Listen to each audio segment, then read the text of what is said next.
Welcome all to my test stream. I hope it works. Business edition, yeah. You can hear me fine? Can you write in the chat? Welcome all to my test stream. I hope it works. Great, so how about a Witset song just to kick off the day? And let's see if it works fine.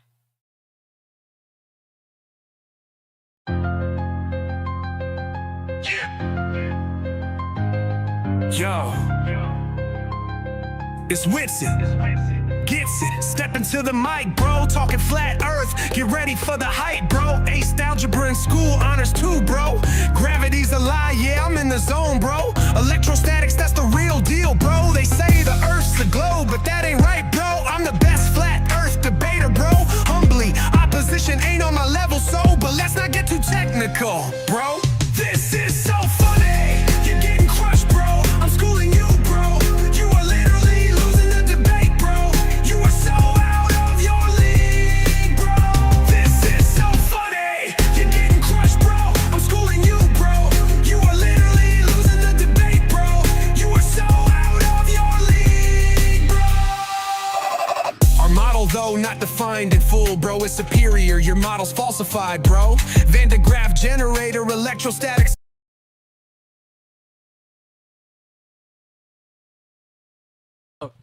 Okay, so if Clips works, then we can review something that I didn't see the other debunkers reviewing that, but it's a great video.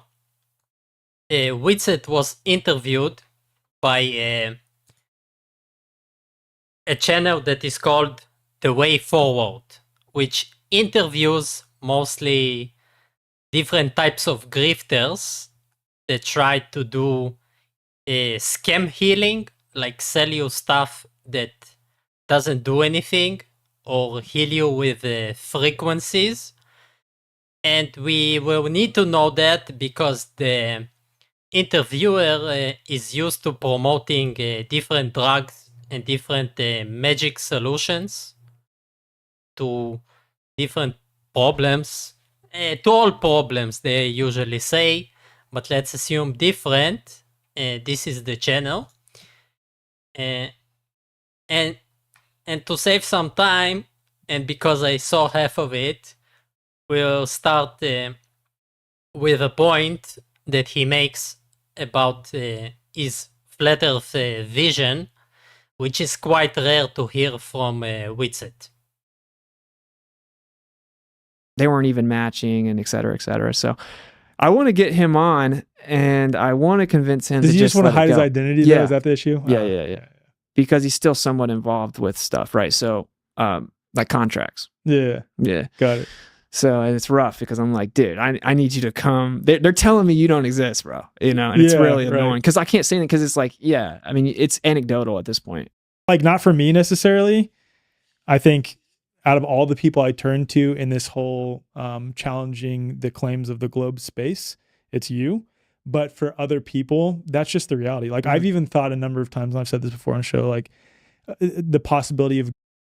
I think I kind of missed the right time stamp, but we'll find it. Going back and getting, like becoming a chiropractor just so I have doctor in front of my name, which is absurd. I don't want to do that. But the point is, like, for some people who still appeal to authority, it just hits a little bit differently. And that's just the reality of it. It does. Yeah, I had one moment where I thought about doing something like that in terms of physics. Yeah. And then I was like, hell no. I'm not gonna, like, that is the worst decision ever.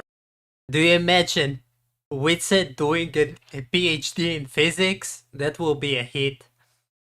I'm just going to go learn everything wrong. Like, right, it's exactly. just no chance I'm going to go learn about this, like, materialistic, cult of bombarding particle nonsense. Oh, dude. Couldn't do it. There's no way I could do it. Couldn't make me do it. Couldn't pay me to do it. I did think about it for the same reason. And also because I just wanted to get in these inner circles, right? And I wanted access to some of the funding. If we could get a fraction of the grant funding. If Witset can get any funding, he will sure go for it. that's thrown around on just like looking for dark matter. You know, we would have some incredible discoveries, etheric discoveries, right? But totally. And that's what a lot of people will say too. And we were talking about this a little bit before, a little bit. Also, it is important to mention this other guy also believes in ether, so they're kind of on the same page about magic stuff. Differently before, but it relates, is that like people will say, well, if this is true, then the mainstream would fund studies for it. If this was true, you would hear an expert speak out about it coming from the mainstream, coming from that field, et cetera, et cetera. But we've seen this happen a variety of times, even with the no virus position. Like, and this is without even going into the when was this interview? It was 3 weeks ago. When he got back to the scene, I decided this video should be one of the most reviewed, because he doubles down on flat earth here. I don't know why I didn't find... maybe we need to start a bit earlier with the to see vape to convince us he was in Antarctica, right? And like just on its face. Yeah, we got the TFE. Been proven to exist, whether that's a graviton or a virus, et cetera, et cetera. A lot of these things are all much more easy to explain when you understand that the bouncing ball particle atomism paradigm is totally unproven, and you bring ether back into. And of course, if you believe the ether, you must be a science denier and deny atom, deny viruses, deny diseases, which is quite magically because this guy sells solutions for diseases. And we're about to see that. To the picture, it makes sense out of all that. And I want to talk about ether cosmology, like for sure. I think I want to make that the like focus of the entire second half of the conversation, but I want to talk about TFE first for sure. Okay, so that addresses that regarding like whether you were in Antarctica. That's sufficient to me. Like I think that you were probably in Antarctica. As much as I could have ever verified it, right? Right. Yeah. Right. Now, there's a couple things that people have brought up, and you've addressed it before, and you had that, I guess you could call it a debate that was moderated by Dave Weiss. Shout out to Dave Weiss. With, I think it's Dustin Nemos, Dustin Nemos, where again, he was coming from the lens that, I guess this is my assessment of it, that did you saw the debate between Dustin Nemos and Witset, where Dustin Nemos blamed him in all the Vapegate and all the stuff, and it was quite funny, but also Dustin Nemos is a horrible guy that says horrible stuff online, so I don't like promoting and showing him. But this was a great collision between two hugely intoxicated guys. And also, thank you, IC Spin. Do hit the like button and share with whoever you can. It will help me, because I work hard to bring you great moments like that, which aren't covered by, let's say, the mainstream debunkers. There's no way you saw what you saw because I already have this preconceived idea of how it should be in my model, which the moment you blindly accept any model, in my opinion, you're going the wrong direction. Nemos is sick, by the way. If I'm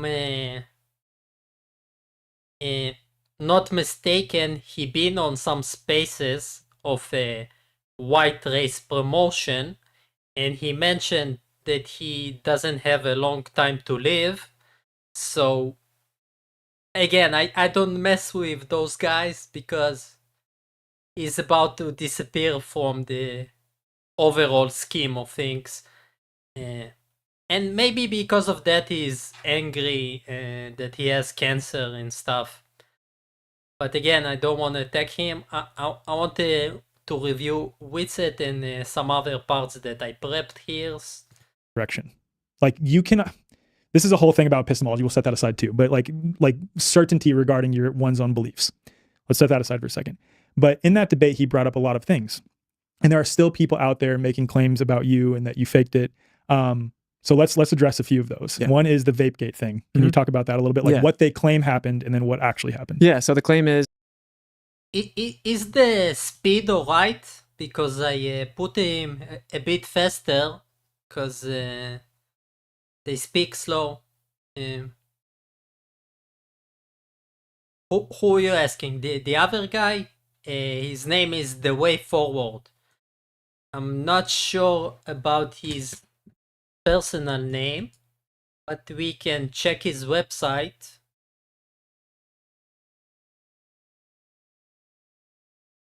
Uh, it looks like typical guy that promotes ether, quantum biology, also natural law. So he's a type of Suvi citizen. And he had an interview just about ether a month ago with which this is what we are seeing now.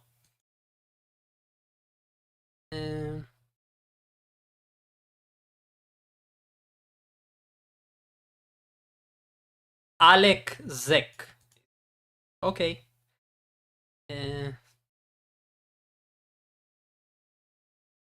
Let's see what the widget has to say. I did a live stream in Antarctica, and people were in the chat were saying he's not really in Antarctica because you don't even see their breath. He's in the studio with a green screen or something like that, right? Yeah, and you would see his breath. It's so cold there, you would see his breath the whole time. And we were trying to explain to them, no, you really don't see your breath that much. It's super bright on the ground and it's super dry. Yep. And then I went into the little room that we had, the little box or whatever it was, the container ship basically. And then I came back out, and when I turned the stream back on, I saw my breath when I was talking, and I was like, oh, what's up now? There's my breath. And then I took a deep breath to try to show. Yeah, Widget was badly trying to prove to his audience he's really in Antarctica, but the whole thing blew up in his face because he is now looking more unreliable. It again, and you didn't really see anything. So then later we drop all the 360 footage, which is just like real time, 24 hours, 30 hours. And you see me like hitting a vape. Mm-hmm. And so they said, oh, he faked his breath with the vape to convince us he was in Antarctica. I did fake my breath. That doesn't mean we weren't there anyway. Right. I just did. Let's move a bit the gates, because I think we all know the gates. Yeah, 10 seconds you feel like you can't see. And they're like, your eyeballs will get sunburned. You need to wear them. And I'm like, nah, yeah, I'm not wearing sunscreen. I'm not wearing. Widget doesn't wear sunscreen, doesn't use glasses. They are evil. They are the Satan. He cannot use any product that was developed by science. It will harm him. Sunglasses. I was there for 5 minutes, and I'm like, all right, you got me. I mean, it's crazy right there, bro. Every angle. But yeah, so that was their big home run on me. Widget, Vapegate, all that. Yeah. Yeah, it's pretty goofy. But what about the Bootgate one too? Because that was another one that people brought up. Actually was weird. Like, so I put myself in the conspiracist lens, like I don't know anything, and it is super weird that there was just this one random right boot, and someone found in Masonic literature that is a actual ritual they do. Like, no way. Yeah. So it was really weird, right? Like if you were putting yourself in the mind of someone who's like, I don't know why would he say it was weird. It is just a way to warm up the battery. And this is how Widget lives and pulls people to his BS. He builds imaginary stuff around events that are simply standard, and there is no reason for it. He could have been honest and just say, yeah, there was a boot, they used it to warm up the battery because they found out they needed to. But no, he decided to double down and say it was weird. I don't know why. Very skeptical about the entire trip, and itself, you could see where they might think exactly. Yeah. And then it actually made me step back and look. I heard about Dustin Nemos in a roast they actually did about him a few months ago on Twitter Space. You can look him up, and he does spaces where he answers questions. I don't know if he does it anymore. I actually did a recording because I asked him some questions. It was very long stream of 2 parts of 8 hours each, where for some reason he decided to give the community a chance to ask him questions about anything. And then we found out that he used to work in a gay strip club and stuff like that. Yeah, that's amazing. And and I, again, I don't want to spread misinformation, because I decided just in case like that the whole internet has already roasted him. I decided to walk away because I want to focus on the evil guys. A bunch of my beliefs, and I'm like, I want to make sure I'm not doing that, right? But anyway, he had put a bunch of batteries and stuff inside the boot. They were really insulated. They were boots they gave us that keep your foot warm, and he didn't want his batteries to freeze, right? Like the life of the batteries Who's he? significantly. Who's he referring to? Dave McKee. Yeah, and he uses gay slurs and PDF file slurs, like in the debate with Toon. And yes, they are amazingly toxic flat earthers that can't even bypass the terms of service of YouTube, so it's rather not to reproduce their information. But really, like, anyone can find his Rumble if he really wants to, and the whole stories. Also, there is Flurf Wiki made by MC Toon, which has a lot of information about it. And if I encounter something interesting, I usually edit, or I talk with Peter, that one of the biggest people maintaining this information. In the future, I want to do a stream where I just check YouTube channels that hate Flatzoid. So I'll be using the Flare Wiki a lot for that, because I think he broke some record. There's like 20 channels already just about Flatzoid. He must be the most hated flat earther right now, and he totally deserved the top left award. But I might be wrong, and the software will bypass him this year. But we will see. I do want to find the parts where he started lying about the trip.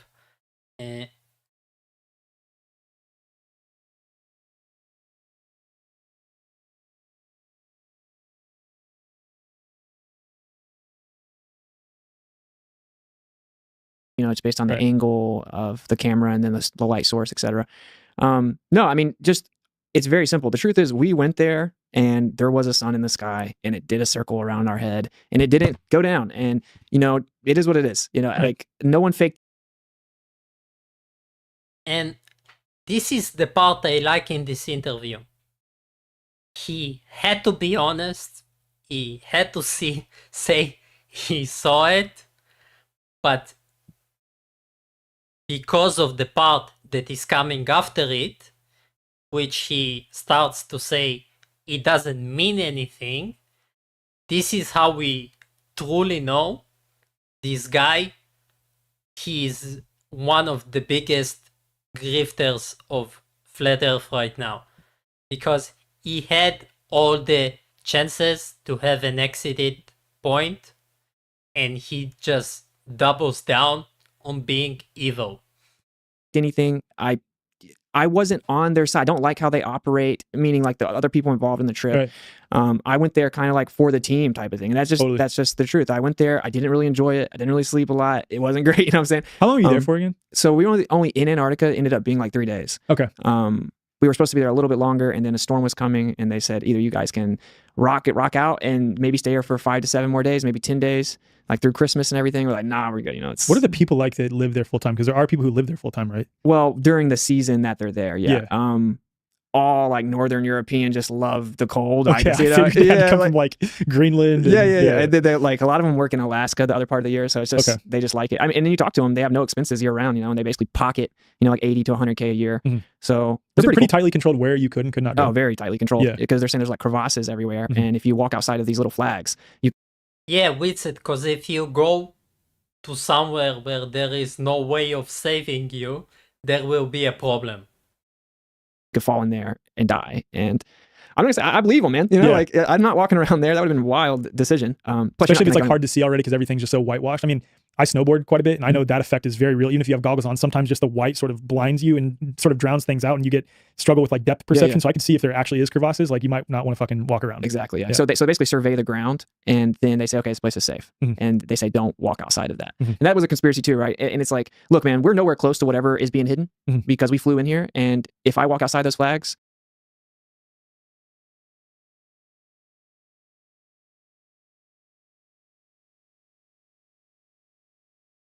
Yes, I don't know how to read it. TFC was a social experiment. This was the real experiment to show who are flat earthers and and how they will react and how they will attack each other.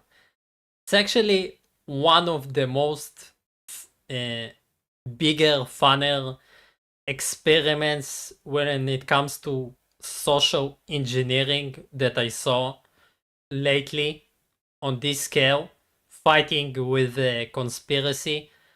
I didn't saw another conspiracy that could be experimented on like that in real life.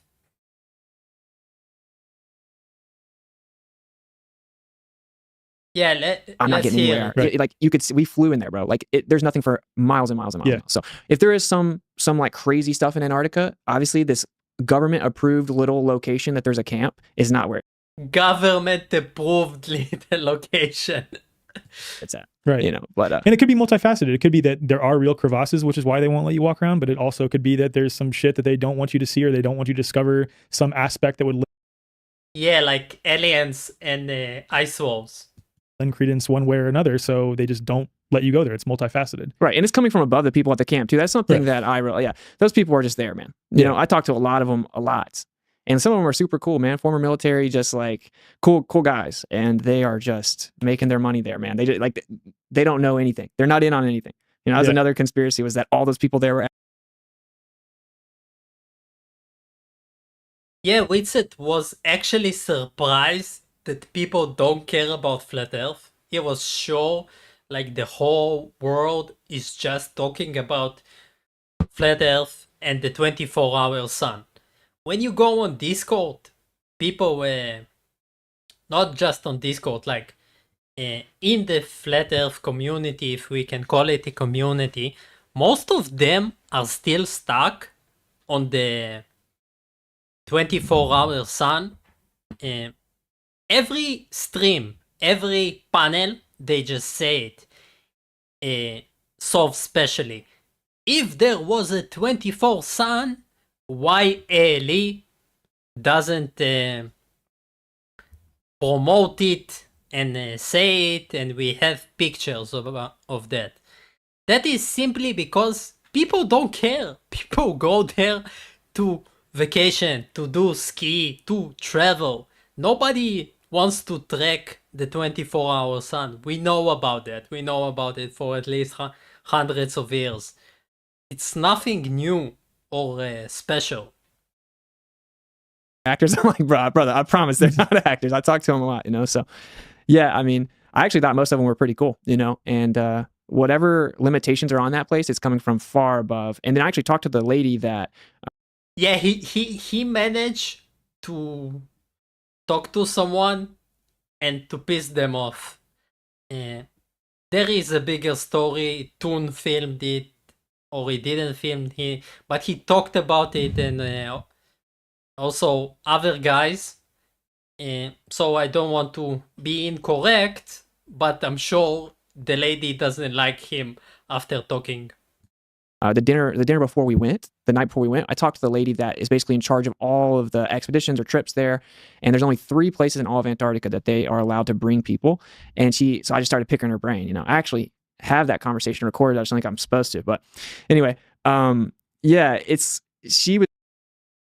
A half a year later, we still don't have this conversation recorded from his side.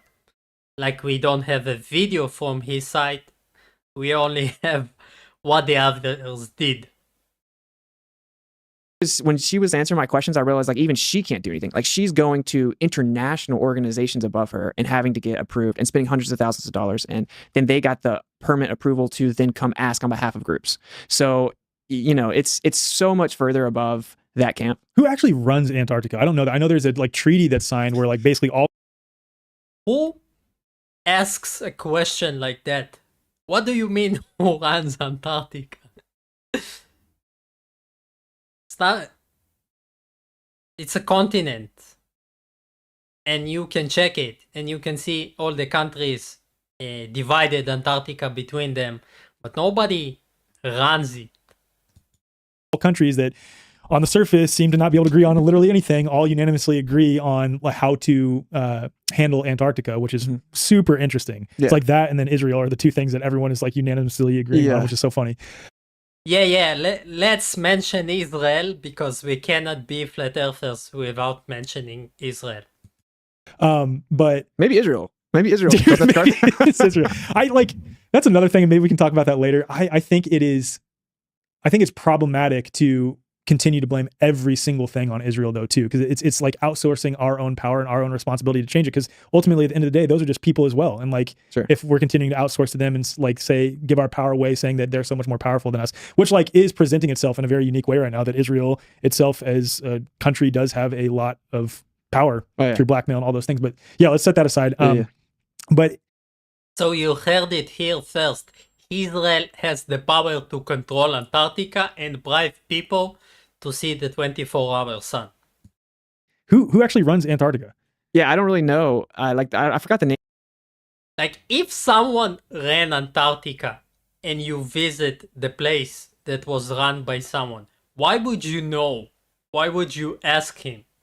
Name even of the organizations. I know there are like 3 or 4 that she named. I don't remember the acronyms. International organizations that I guess you would say run it, right? I mean, they approve anything that goes on there. Like you can't do it. So I don't know. Who really enforces it? That's a great question, right? I mean, Reese, will you look it up? Will you look up who runs Antarctica? Thank you. Because I actually don't know the answer to that. Yeah, I mean, she named a few international organizations. I just don't remember the name of them, but because I'm thinking like, I was really wondering, like, you bring someone to an interview, not even Zoom. You actually brought him into your mansion or whatever it is, and you paid him, because Whitson doesn't go without getting paid. We all know that. He only does paid clown shows. So you paid him. Why didn't you check before and prepare yourself with questions that you really want to know about? Maybe to learn a bit on the topic. But that will be too much for those guys. How do they really enforce it? But see, this is the thing where I'll tell you this. The way I view Antarctica now and then before and now, is very different. Yeah. You don't have to have people enforcing anything, bro. You're not going there and exploring. You are going to have to be very prepared. Yeah. You know, and you're going to have to know where everything is already. And then how are you going to do that? How are you going to know where everything is? So they don't have to have some like crazy military. Like having a map and knowing the actual shape of the Earth, so you will know where you're going with it, maybe? Presence there, monitoring the shore or anything, which I kind of it's always just so assumed. Desolate and dangerous already that like no one in their right mind would ever. Yeah, and it's such a vast expanse. It's like it's would be an insurmountable task. I mean, if you had an airship, you had an airship, I would go. If you got an airship, I'll go, and we'll just keep going south and see what happens. But that's really the only chance you got, is to be able to just travel in the air for a very long time. What were some other preconceived ideas you had before you got there that were totally incorrect?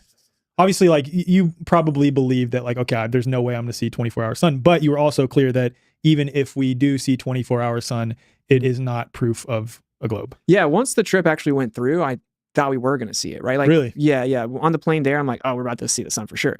Because I thought there's no way they're going to take us there if we're not going to see it. Either it's going to be super, super cloudy or it's just there. And I started to realize as the trip actually went through, I'm like, oh, wow, it's there.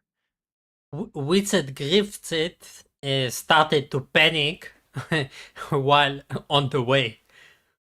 Like, he was the most useless person on this trip. He didn't bring anything, he didn't photo anything, and he only came to remind you all, because Jaren was afraid for his life. Like, literally, Jaren was the next in line to go to Antarctica, and he didn't want to go alone because he was afraid that he will get killed by Duffy or something like that. You can actually hear it in one of his streams if he didn't delete it that. But so he said, I want Witset to come with me because I need a bodyguard. I need my boyfriend. At that stage, they were like boyfriend and girlfriend, and he thought this winner Ginger would save him in case Duffy decides to attack him. And that's the story of how he became, yes, deadweight luggage. And then I was just like, cool, let's just go see it now. At this point, obviously, Cool! I will see the 24-hour sun, then I will get back to my grift. our job is to just kind of come back as the ostensibly trusted sources, right? I mean, apparently not too trusted in the end, right? Because we had Trusted sources. uncomfortable information to bring back, I guess. But yeah, I don't know. I mean, overall, all I ever did think about Antarctica was just that there's something major there. They're hiding it, and I think there's probably a huge key in terms of like the nature of the realm. Yeah. And they don't even want you doing real science there, meaning like, well, and like really not even just science, just like measurements. Observations, figuring out what the magnetic. You can't bring a ruler. You can't bring a meter. You cannot measure anything. Apparently. Phil does and stuff. They don't want you really knowing how it works out there. Mm-hmm. And I still feel that way. And were they pretty strict on what you could and could not bring? Yeah. Really? Oh yeah. Interesting. Oh yeah. Really? So they tell you what you have to bring, and then there's a long list of things that you can't bring. Basically, it's you have to ask for approval for anything you're going to bring. Wow. Mm-hmm. So even if you wanted to bring any devices to take measurements of like the electromagnetic field, et cetera, a lot of those things did get approved. Like, the interviewer asked him, so you couldn't bring devices to actually do a science walk? But then Witset had to admit, wait, you can't. If you tell them, you can bring anything. So what's your point, man? I couldn't fit another thing in my bag, right? Like, because they told you only. Again, with the lie of the bags, everyone knew before in the chat group for the final experiment how much they can bring, but for some reason, half a year later, even with all the proofs from Toon about it and Duffy, he still continues to lie about it. But that is like in any topic. One bag. Yeah. But then they brought a bunch, like the people who are presupposing Globe. Showed up with like 5 bags. Yeah, that's wow. And then when we get there, we do the orientation, and they're like, oh, you guys are like the only people on the plane. You can bring anything you want. Many bags you want. I'm like, what? Yeah, the only people on the plane, nobody could know that in advance, and it was crazy event for them to be alone on this expedition, which is kind of cool. I'm here with just clothes, bro. Yeah. You know, so that was pretty frustrating, because then obviously the narrative afterward is, I see the flat earthers come super ill prepared, and you know they're the science deniers, right? But it's Witset, why couldn't you bring your own 360 camera? It's not that heavy, and you knew everyone else is bringing it. It's whatever. I was there to make an observation anyway. I mean, you know, mission accomplished. I saw it. Was there anything there that you saw that you would think lends credence to falsifying the globe? I haven't watched it yet, but I'm pretty sure Steve Falconer just put out a video where he looks at a lot of the footage, and it's not. Correct me if I'm wrong on this. Have you watched Steve's? No, I talked to him. He showed me a lot of what's in it. Okay. On a Zoom call, but what did he say in it? Seen it? Well, what he was telling me was just that the time zones don't match up, and like there's just no way that the observations of the sunset times basically throughout the year could even make sense on what they say I'm not sure who is this guy, but I guess he is lying like anyone. Antarctica is. Hey Jeeps, welcome. This is my test stream, so we'll be covering different people. I have a plan, but we will go with the flow. That's mostly what he showed me. He showed me a lot of the data. It was like a group Zoom call, a bunch of legends, Tom Cowan. Yeah. Oh, this is yeah. So I'm in that group too. I don't know really what people are thinking though in terms of like, it is just pretty simple to me. Like there's a 24-hour sun there, so it's like I don't know if it's everywhere there, but where we went, it's there, and it's like any other thought process to me. Obviously, I went there, so like it's just a waste of time to me. I understand it. I understand people being super skeptical and stuff, but to me, it's just a waste of time. Mm-hmm. When it comes to did something else falsify the globe there, I think was your question. I mean, you could see insanely far. Like I would love to be able to go real free. When he says insanely far, it means I didn't measure it. I don't actually know that, and I don't know what to expect to be insanely far, but I will still say it to confuse you and to make it look like I did something besides sleeping and avoiding the sun. And just make long distance observations and do laser tests and stuff. I mean, it was incredibly flat, and you could see super far because it's super dry. You could have done laser tests, so why you never did any laser test in any of your content over 10 years? You could have done experiments. Yeah, but I don't even know how to verify the distance to those mountains we were. Jeeps, could you rephrase the question? I'm not sure what you're talking about. Were seeing or what their heights were and stuff, but you could tell you were seeing way further than the globe predicted. But of course they would just say Antarctica refraction. Yeah, it's Antarctic refraction, bro. Yeah. You know, it's super extreme there or whatever. But and then the sun elevations relatively matched what they said it would. Mm-hmm. And yeah, like I said, I didn't have enough to really, you'd have to make like very specific measurements. Mm-hmm. And the conditions are kind of harsh. When we went, it was like relatively, good conditions. So-called the final experiment thing. It's incredibly frustrating seeing how much this is dividing people who are questioning a variety of topics that are proposed by. This is exactly the experiment. He knows well. This is dividing the flat earthers because the flat earthers are fake. They are not truthers. They don't want to know the truth. They don't want to observe anything. They just want to feel special and deny stuff. The mainstream, one being the shape of this realm, because I've seen so many people who on one hand will say the evidence that is provided by the mainstream for the globe model is not sufficient, actual, demonstrable. Yes, actually, Yuval Noah Harari is my buddy. He doesn't live so far from me, and he's an interesting guy. I read his book about the start of the humanity. He has some good reasoning, but I'm not a major supporter.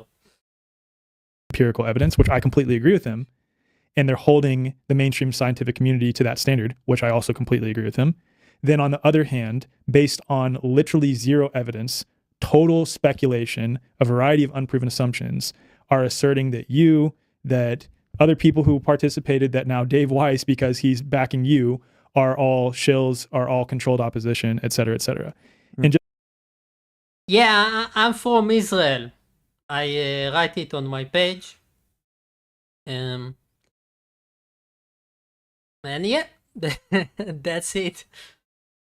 Just like you were saying earlier, like not only is that incredibly hypocritical and honestly pretty disturbing, and it only just shows that those people have a presupposition of how it should be, and because what you experienced flies in the face of what they think it should be, therefore the only thing they can come up with is, oh, you must then be a shill, and anyone supporting you must then be a shill. And it's sad on that side of things. And it's also sad because it makes it look like we being this community of people who are sad for you scammers, funny for us, any people around. We're questioning things, right? Mm-hmm. Have no ability to discern and actually look at what constitutes legitimate evidence. Yep. Exactly. Exactly. It makes everyone look incredibly foolish. Exactly. It's like a layup to their like caricature of us as, you know, quote unquote truthers, I guess. Yep. Yeah, because a lot of those claims are easily debunked. And so if a lot of the claims are easily debunked, why are you still a flat earther? Where are the claims that could have been debunked? a lot of people are just seeing it and sharing it, assuming the source had already done it for them, and that is a major problem. And that's just a huge thing people should think about in general. I call them truther traps, and they lay truther traps all the time now. So they just have some conspiracy they throw out on the internet. They know it'll catch wildfire, then they'll debunk it later, and it discredits the source, right? And that's largely what's going on. It totally. Do you mean like you that got debunked every time you open your mouth with some word salad? Makes it look like the quote unquote flat earthers or anyone questioning like the globe, because that's really what it is. Like flat earth is actually just rejecting the claim, the positive claim. It's a colloquial term to describe those who are saying there's not sufficient evidence for a spinning ball. Yeah, exactly. Like globe denier. But anyway, like reality denial, with it. Reality denial. So to me, I tried to tell people this. I said, dude, you need to just pump the brakes. At the least, you need to go look into everything that you're sharing. Some of them were like just literally edited out of sequence on purpose, like blatantly deceptive clips and claims.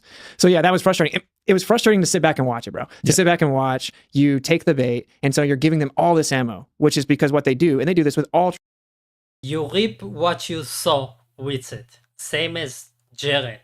You grow people to be stupid and to ignore reality, ignore evidence, and this is what you wanted.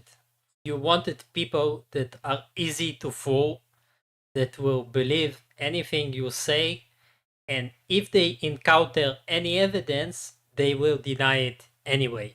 And therefore you have success in your grifting story, because you manage to be a guru with guru's method, that you build a closed out community that doesn't even allow people to watch other material like debunking. Truth topics, right? The people that are bold enough to speak out against it, they try to dismiss them as crazy, paranoid conspiracy theorists that kind of just are schizophrenic almost. Yep. And so when you then pump all these claims out there with no evidence, it's like, see, I told you. So it was so hard. When I was even in Antarctica, it was so hard to watch it because even my chat was filled with people saying we weren't there. And I'm like, if you saw behind the scenes how much Witset is a snowflake. They were loving and enjoying this, right? That they got to run around and see there's nothing you can do to show these people. They don't accept evidence for what it is.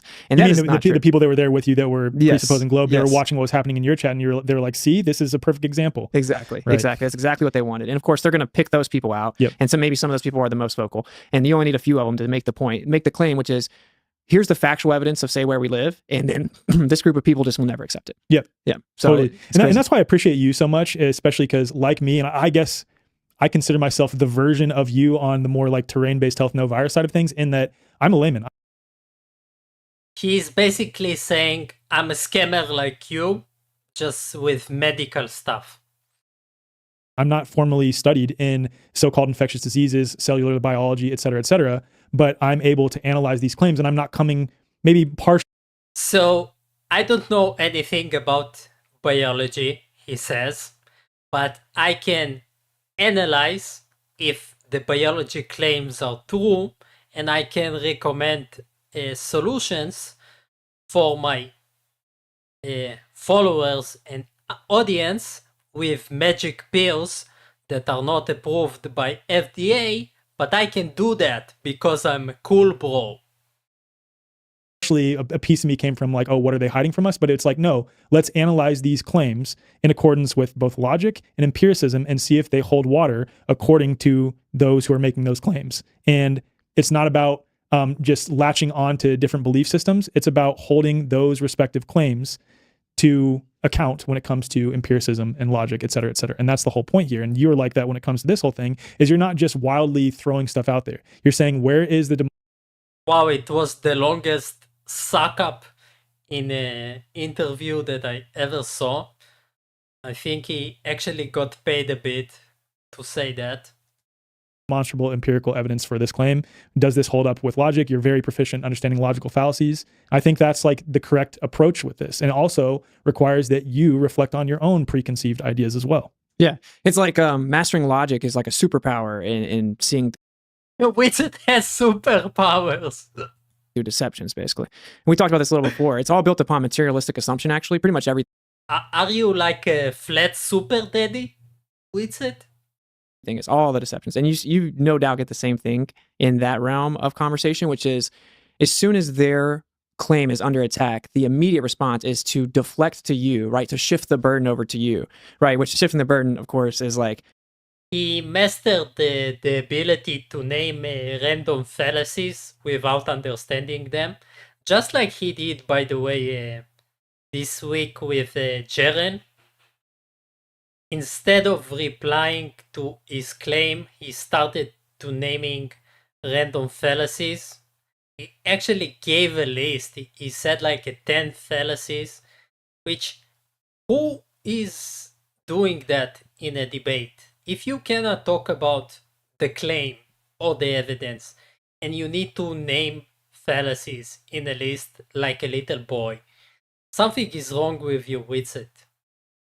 I'm challenging or denying your positive assertion. And so And something is wrong with his audience because they see that and they think, oh my god, he's so smart, he just named a list of fallacies. you're now trying to put it on me that I need to prove it's not real. It's Right. like, bro, you got to prove it is real. It's very, very basic logic. Yep. And yeah, you see this all the time. This is what they do with everything, as if they, because of some perceived authority position, are granted like the ability to make a claim without supporting it with Yep. evidence. If you that's what's so crazy is that's how all of these conversations are framed. Mhm. You know, is they do very well of the He knows his job pretty well, naming stuff without making a claim. He is well versed in the tactic that he employs. This is why it works so good for him. He does master the projection ability, let's say. I would grant him this. mainstream, I guess we'll say, they frame it as if we're the ones that need to come prove what we're saying. Yeah. And actually all we're saying, right, is here's what you told us. We went and looked at the evidence. It's not there. Right. So, and then like, obviously with my approach, So instead of naming what you're saying, you're talking about what the other person is saying. And by that, you're switching the topic and avoiding an answer. Thank you, Wizard, for admitting you're a dishonest debater. it's like you go all the way back to the bottom and like, what's the actual empirical evidence that can be verified? Right. And that's all that we can, that's the default position. Everything else, like anything antithetical to that, additional to that, has to be proven, right? And if you do that with the Earth, you end up, stationary topographical plane, that's just factually the default position. Yeah. Can we expand on that a little bit more too? And then I think this will. Finally, only it took him 40 minutes to get to what the shape of the Earth is. Ultimately lead to Mickelson Morley, but like the multiple ways, and I've covered this on a variety of episodes with Dave Weiss, Mark Gilbert, but it's still good to touch on this nonetheless. Multiple ways you can falsify and show that their claims regarding what should be are clearly not true. Yeah. So depends. So I break it up in kind of two main categories, right? Like you have, is the surface of the Earth curved? Hey, and Fornique, that welcome Dan. I hope you enjoy it. And then is the Earth moving? The is the Earth moving one is just on its face, the Earth is not moving. Everything else is moving. I'm sorry for a second, since it's a test stream. I want to test if my clips work when I need to go on a break. So I will run a clip from outside the program, and you will tell me if you see and hear it fine. I'm here. I'm so fucking hot. How about a real flat earth? You need a real flat earther. You'd like a real flat earth. It takes a real man. How about a real flat earth? You need a real man, flat earth. You'd like a real man. It takes a real man. The world is mine, so fucking hot. I never stop as long as I can feel your money. I'm making moves around the pole. I take it off, but I would never lose control. The world is yours, you fucking hot. Open your mind, we're gonna take it to the top. Tonight your night, stand up and either rig me shout. Go wild and crazy party, I just word salad it out. Switch. I'm not David Weiss, bitch. I'm not David Weiss, bitch. I'm so fucking brilliant. Hey, the Earth's not a spinning ball, bro. It's a flat, stationary plane. I'm so fucking brilliant. Point. I'm in the higher percentile of IQ. You would get demolished. I would wipe the floor with Neil deGrasse Tyson. Literally, I would demolish that dude. Oh, okay. My 160 IQ disagrees with you. I'm not David Weiss, bitch. I'm not David Weiss, bitch. The world is mine, so fucking hot. I never stop as long as I can feel your money. I'm making moves around the pole. I take it off, but I would never lose control. Just like the center of a feral cell, image of a magnet hot. The world is yours, you fucking hot. Open your mind, we're gonna take it to the top. Tonight your light, stand up and eat the English shout. Go wild and crazy party, I just word salad it out. Switch.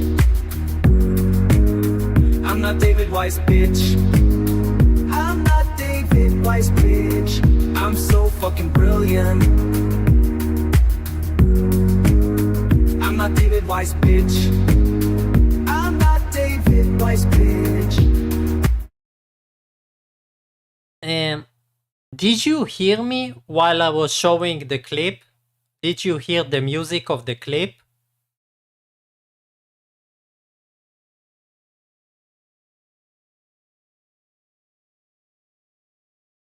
Sorry for traumatizing you with the clip, but I need to know if it works playing this way, the music.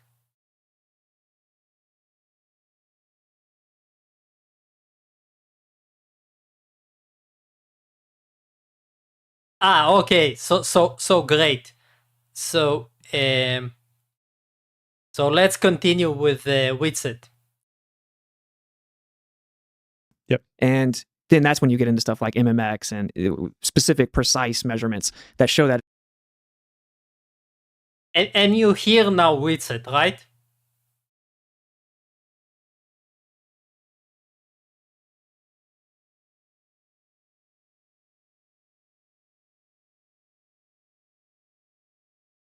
Yeah, unfornicated. I wasn't sure because I didn't hear it.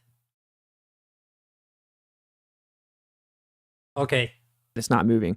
The curvature one, which is obviously the most contentious one, which is kind of frustrating for me, actually, just to say real quick, because one of the most like enlightening aspects of all of this is that the Earth is in a very special position. Like, and that's objectifying the Earth. I actually don't even like that.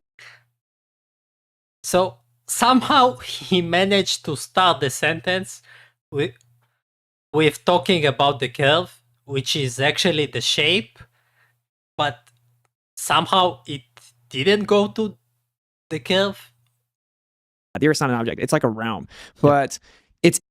The Earth isn't an object. It's a realm. So Widset isn't even talking about the shape of the Earth anymore. Not even geocentric. Widset is declaring it's a mystical realm and we don't know what the Earth is.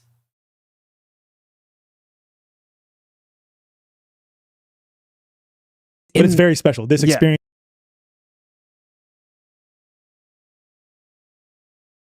But there is no issue. When I switched the scene, it worked, and you told me the clip worked. So I guess the clip is working, but I can play the clips straight from the source also. But a scene with a clip would be nice. It's Exactly. very, very, very special. Exactly. And that actually comes with the understanding that it's not moving. Falsify and show that their claims regarding what should be are clearly not true.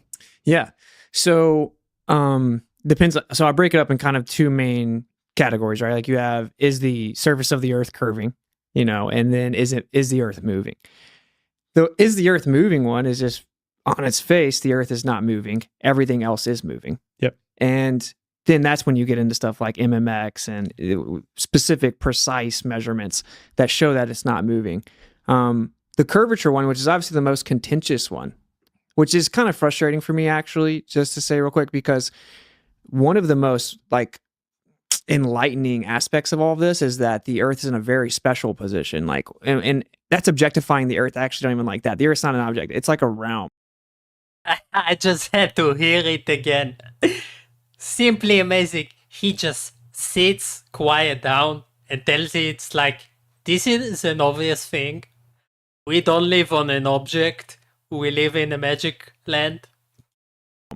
But it's very special. This experience is very, very, very, very special. Exactly. And that actually comes with the understanding that it's not moving. Because if it's not moving, it's in the center, the perceivable center. Mm-hmm. And so it has to be special. So if an object doesn't move, why does it have to be in the center of something? Things can still move around him, and things, in a way, can move next to him. Which at mine is a very special thing. And that gets bogged down with quote unquote flat earth, right? Like the curvature part always takes precedent. I think it should be the other way around. Mm-hmm. I think that the fact it's not moving should be the first part that we look at. It has the biggest philosophical implications, I guess is what I'm saying.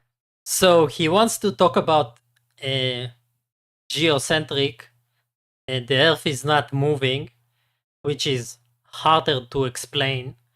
The observations and the device or the experiments that prove to us that the earth is moving, and the system as a whole, instead of talking about the curve, which is the simpler way to actually prove and know the shape of the earth. But this is a tactic of flat earthers. They want to poke holes at bigger stuff like black matter or some mistakes in finding galaxies to say that the whole Earth model is incorrect. But this is not true. We know that the galaxy that is near to us. We know the distances, we know the stars, we know the planets. This is just a way to escape the subject. But when it comes to the curvature itself, I mean, again, when we build anything, we assume that the Earth is flat, right? So the default empirical position is that it's flat. When we lie. Okay, so engineer know the shape of the Earth. If you want to build something small, like a building, we build it straight, not flat. And we check the straightness so we don't have issues when it comes to installing different stuff. But if we build something big, like a laser measuring device that is called LIGO, we need to make sure it is still straight, though in that distance, which is 4 kilometers, we will encounter curvature, and therefore we make bigger adjustments because we know that the Earth is a sphere and we have a curvature.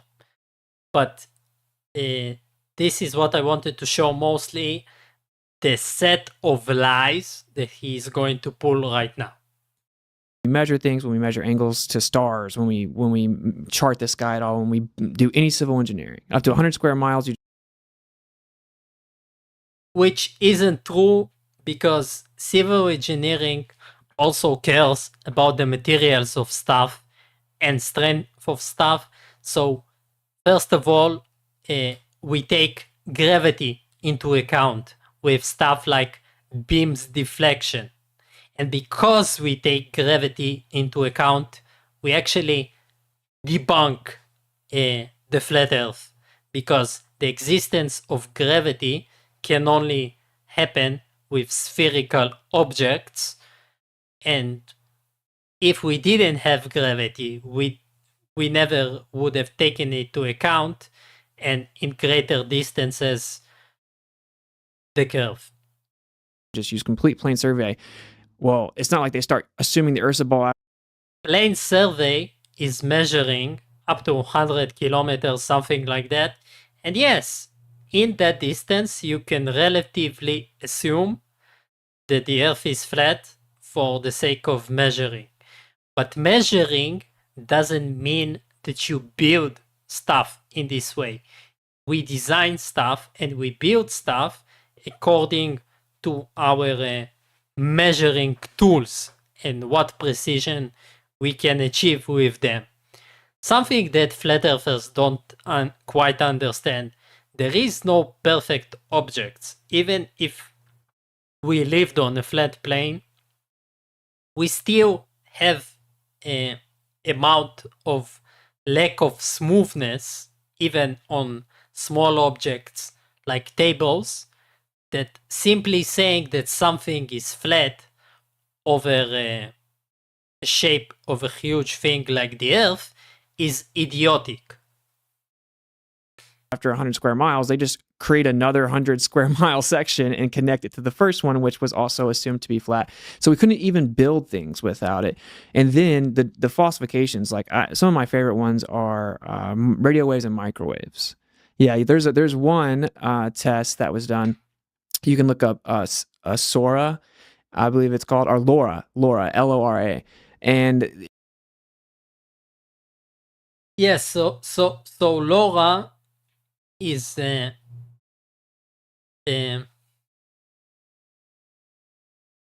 I don't want to get into it. I will let him say the claim. But usually you wouldn't find a flat earther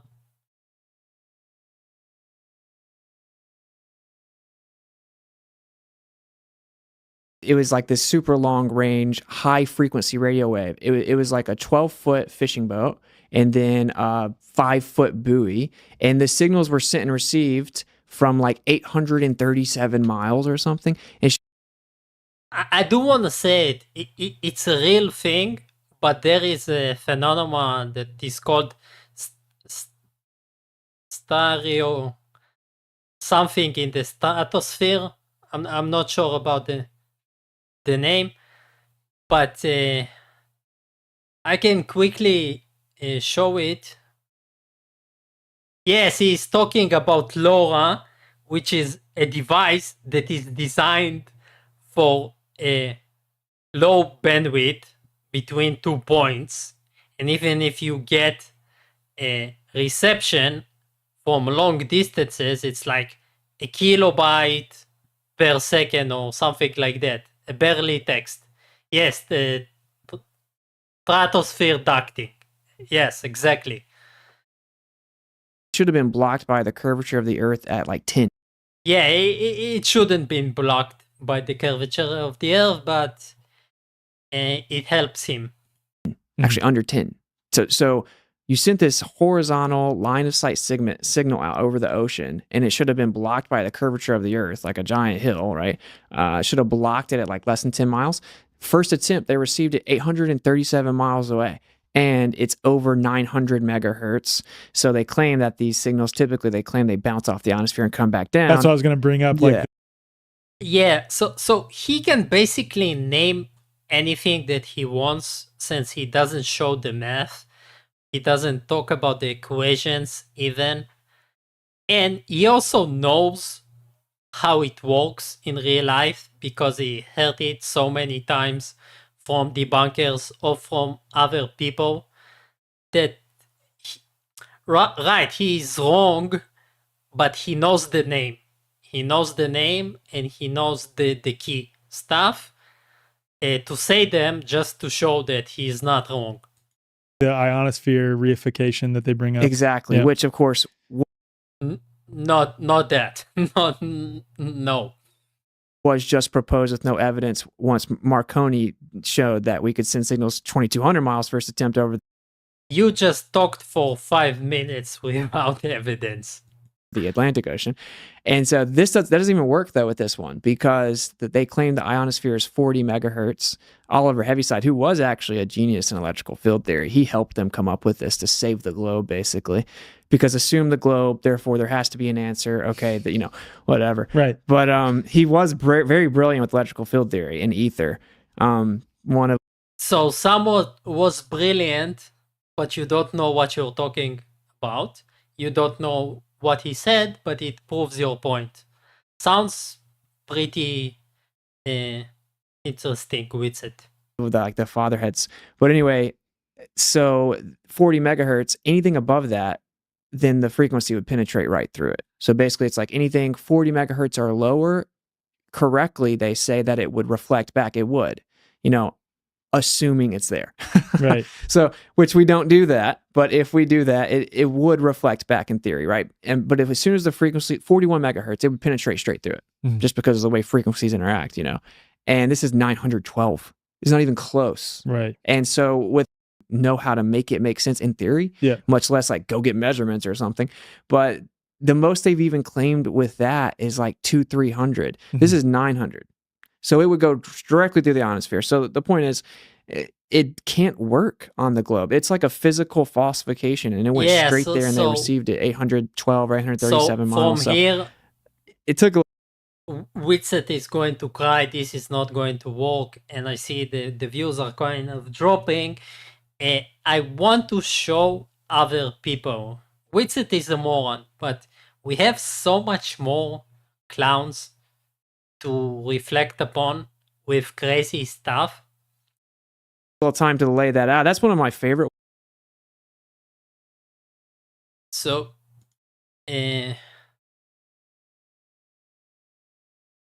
let's do a 5-minute break of our favorite Redzoid, and I will get back with some content about the Flat Earther. I'm not sure you know this one. Where did I save him?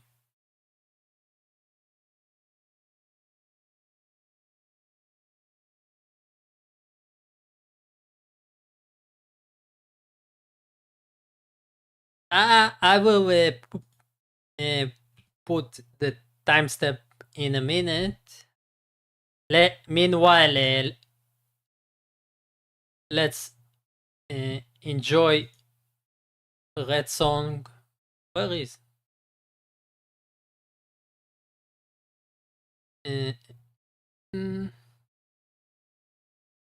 Just a second, I'll be back.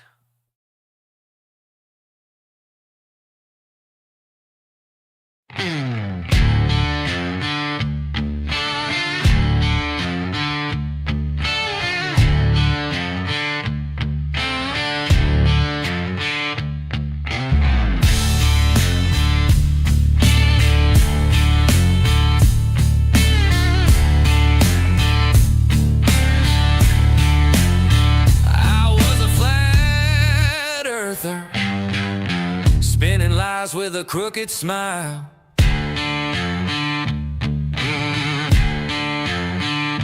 Throwing shade and accusations. My vile behavior got me canceled in style. Ooh, outraged in the comments. Called the globe a psyop trick. Pointed fingers, spewed some slander. Till the backlash came in quick. So I rebranded, ducked the heat. Now I posture like a saint, reading scripture line by line, just to butcher it every time. I don't like pronouns, so I'm a 3D printer now. Beep beep, stacking up delusions, layer by layer, pure deceit. I'm crafting my own reality like a delusion.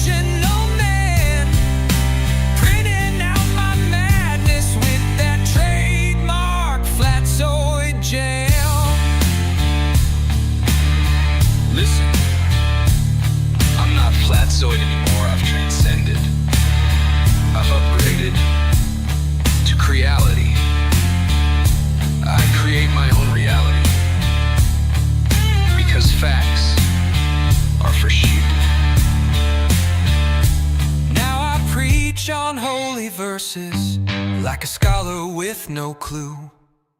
I've lost most of my viewers, mangling scripture on repeat. Globe is a cult, I still cry while butchering ancient scrolls. Still dodging every question like I dodge YouTube trolls. I don't like pronouns, so I'm a 3D printer now. Beep beep, stacking up delusions, layer by layer, pure deceit. I'm crafting my own reality like a delusional man, printing out my madness with that trademark flatzoid jam.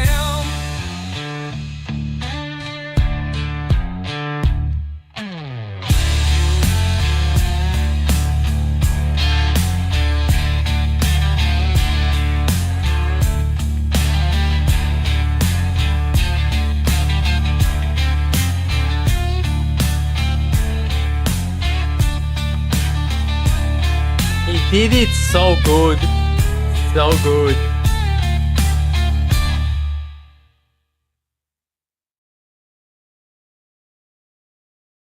Thank Conspiracy guys, Conspiracy Music Studios. If you don't know him, subscribe to him. He's a funny guy. And we are continuing with Vika Darziv. PJ is a great ship. Why can I find the links?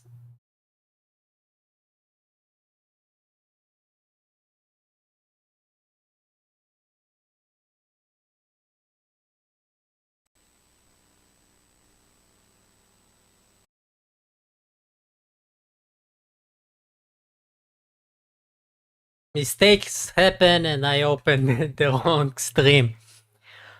There I thought I have a timestamp.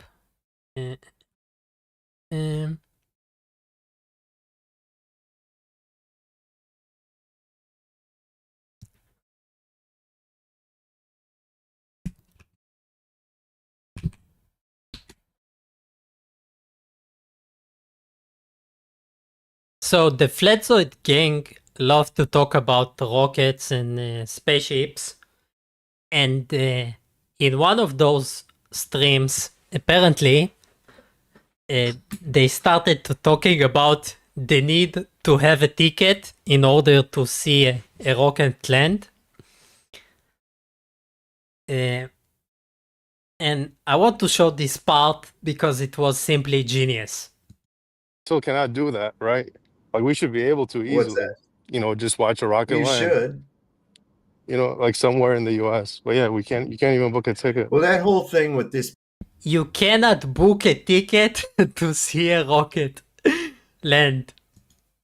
B-movie sci-fi bullshit of this rocket coming down on its ass end and landing and not tipping over and nothing else, and even the thing with the chopsticks, that's ridiculous. That is ridiculous. There is no way. I guarantee you, take something and put it on your finger.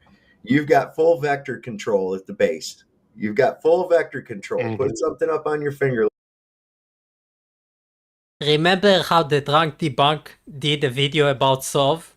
So this is actually a true moment of SOV teaching physics and teaching rockets. Like that. Try to balance it.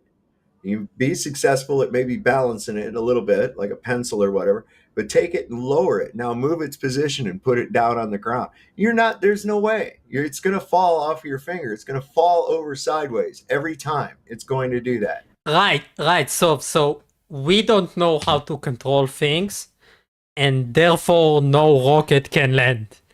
Your logic is simply amazing. Never understood that we design things and build things, and therefore you don't understand rockets, but okay. You're never going to be successful to do that. Mhm. And you say, oh, well, we've got 33 little jets down here in the bottom and they changed. Get out of here. You've got full vector control with your finger, too. So, Do you like playing with your finger, Sov? Do you want to tell us something? no, that's not happening. Not to mention that the majority of the Yep. fuel needed, the reason you have these boosters is so that you have this gas, this fuel, to get it to a certain height. And then you drop it and reduce the weight of the object and go to the next stage. That's how these things work. Well, if you're saving half of the fuel in it so that you can land it back Yes. again, which is going to take an extraordinary amount of fuel too, what are you saving by? So we don't know the shape of the Earth, so we cannot calculate how much fuel we need. Like planes, we just fuel them and we don't know how much we need. Sometimes we have more fuel, sometimes we have less. Simply amazing science with David Sov. Having it. You'd be better off to have it go up, be empty, drop, a droid chute opens, it lands, and you can recover it that way. That shit about, no, that's all science fiction crap from the 50s. That's why they Our gun. favorite dudes in chat now. Who's that? So this was the Flatzoid gang. Let me look up quickly the part I wanted to show about Vika. Vika is a vampire style like guy that also is like Flatzoid. He loves to have panels. And in those panels, they mainly talk about the final experiment lately, but he also has some weird creatures, and I actually mean by creatures like the most mental flat earthers that you can ever see. So one of those flat earthers is Ira James. Ira James loves to create movies that he only sells with his website. So if you manage to see a movie created by Ira James, you need to pay for it, and it is built out of Jason Bourne movies. And simply he shows Jason Bourne, and somehow it relates to Flat Earth and Ether. But this guy is so self-centered that he can actually move stuff with his mind. I shit you not, this is what he thinks. I hope I got the right moment, but anything this guy says is pure derp. Like ways of discerning things. And I would suggest to anyone listening along is that we all have a difference in what we're exposed to. Like there's some different videos that maybe incriminate one person or another. And, you know, I may not have seen it, or Gene may not have seen it, or Vika may not have seen it yet. But like we come to the plaza here to mention things we've seen so that eventually we get caught up with these things. And eventually we can actually compile these things into philosophical arguments. And yes, they have a meatly co-power, usually always on Sunday, on Vika's channels, where they sit for like 5 hours and cope. But this is not the right timestamp. Where was it? He said something about moving stuff with his mind and ether. I wrote down the time. Well, to get back. Thing is, like, I know that there are some documentaries out there, and we could assume that them to be psyops based on the incorrect conclusions they eventually make, right? I don't always agree with that kind of stuff. So, like, you know, I remember that South American scientists who were trying to prove the globe. They had some documentary which it concludes a preposterous model that no one actually believes in. However, it was some documentary called Convex Earth, right? So a guy that is trying to prove the globe makes a documentary that is called Convex. Makes sense. Was a psyop, the toilet bowl. Totally, I know. But I'm Yeah. just saying, a lot of those scientists in there. Every evidence and every science is a psyop. Also, I should mention the guys here quickly. Vika is the host.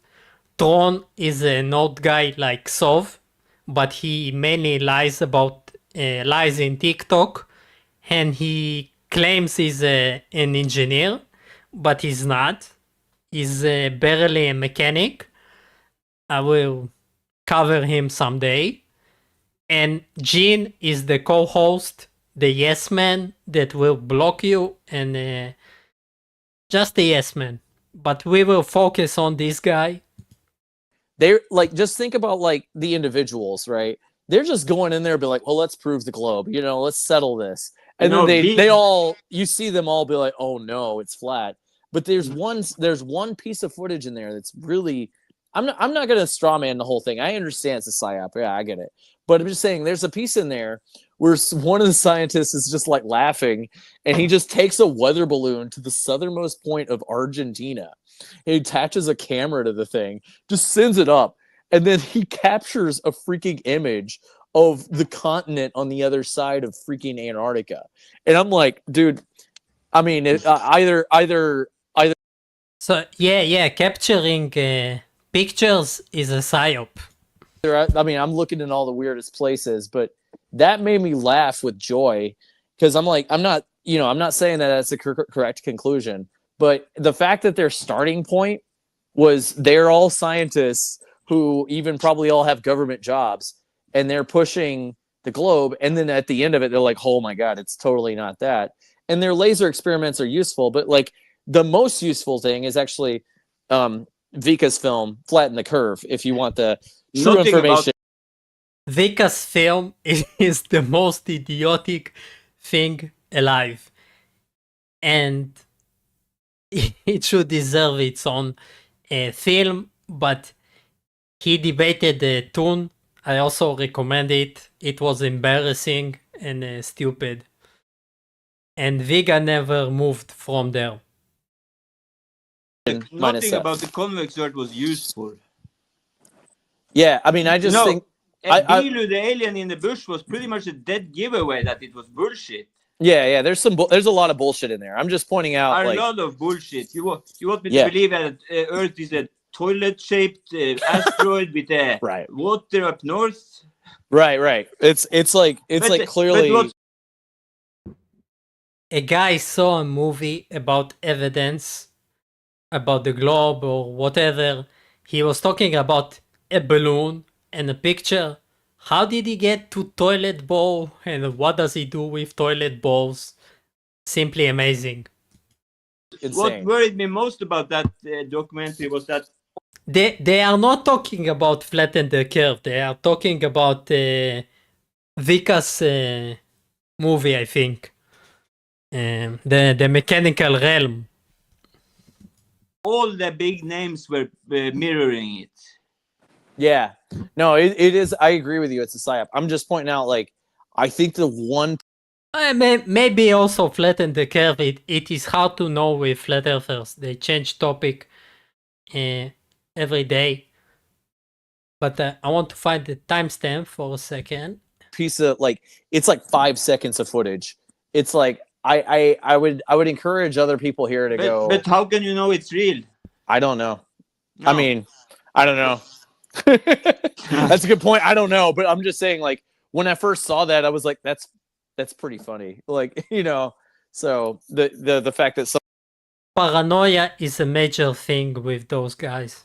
Someone would send I mean, that's what you know what I mean, Tom, is that like presented in this documentary, the one thing I found that's most useful is this guy had the idea of sending. In my view, they got us distracted. They want us to go over the ice wall and look for over there. I think we let's let the grandpa Tron need to go to the north. Yes, that's exactly my point. From that, because those are the more important right now. Because it's like, how do we get our landlords? We have to go. guys, we have to. Also, he has some type of shit stuck in his head. I don't know if this is an artifact or he forgot his hairbrush, but it moves with him and nobody tells him anything, which is quite amazing. I don't know, what do you think is this thing? To go in every direction, not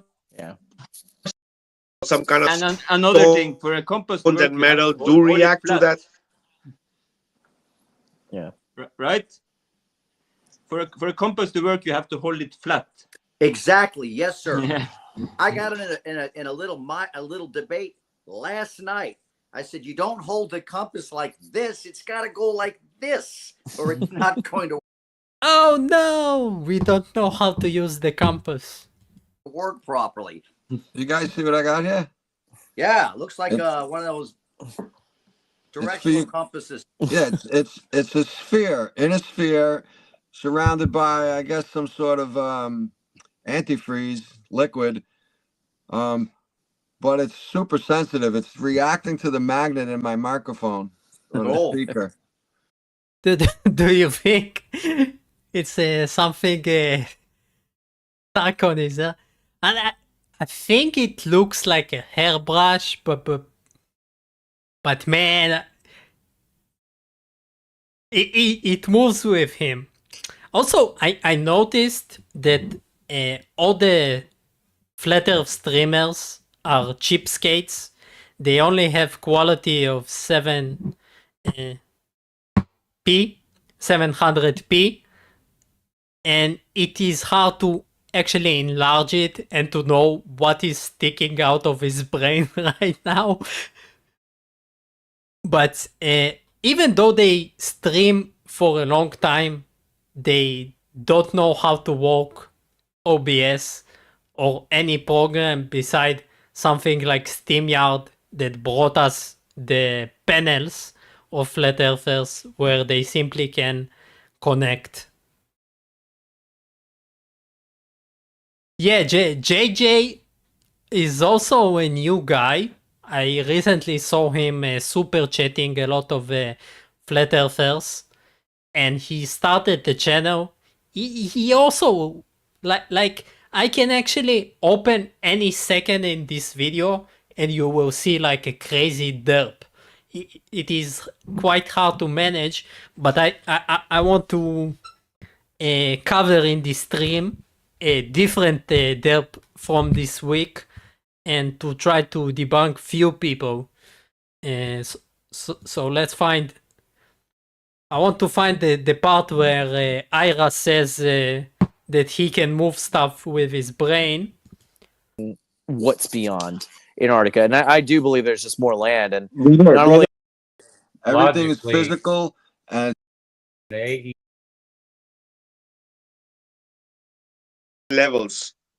Right, apart from the physical plane that we live, that the possibilities of what could exist on this physical plane, forget about the intra world and the upper worlds, the heavenly worlds, right?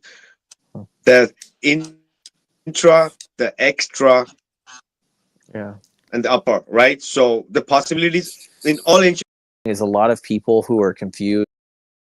The channel is called Vika Darziv. True in plain sight. He does streams every week, and you got here guys like FER,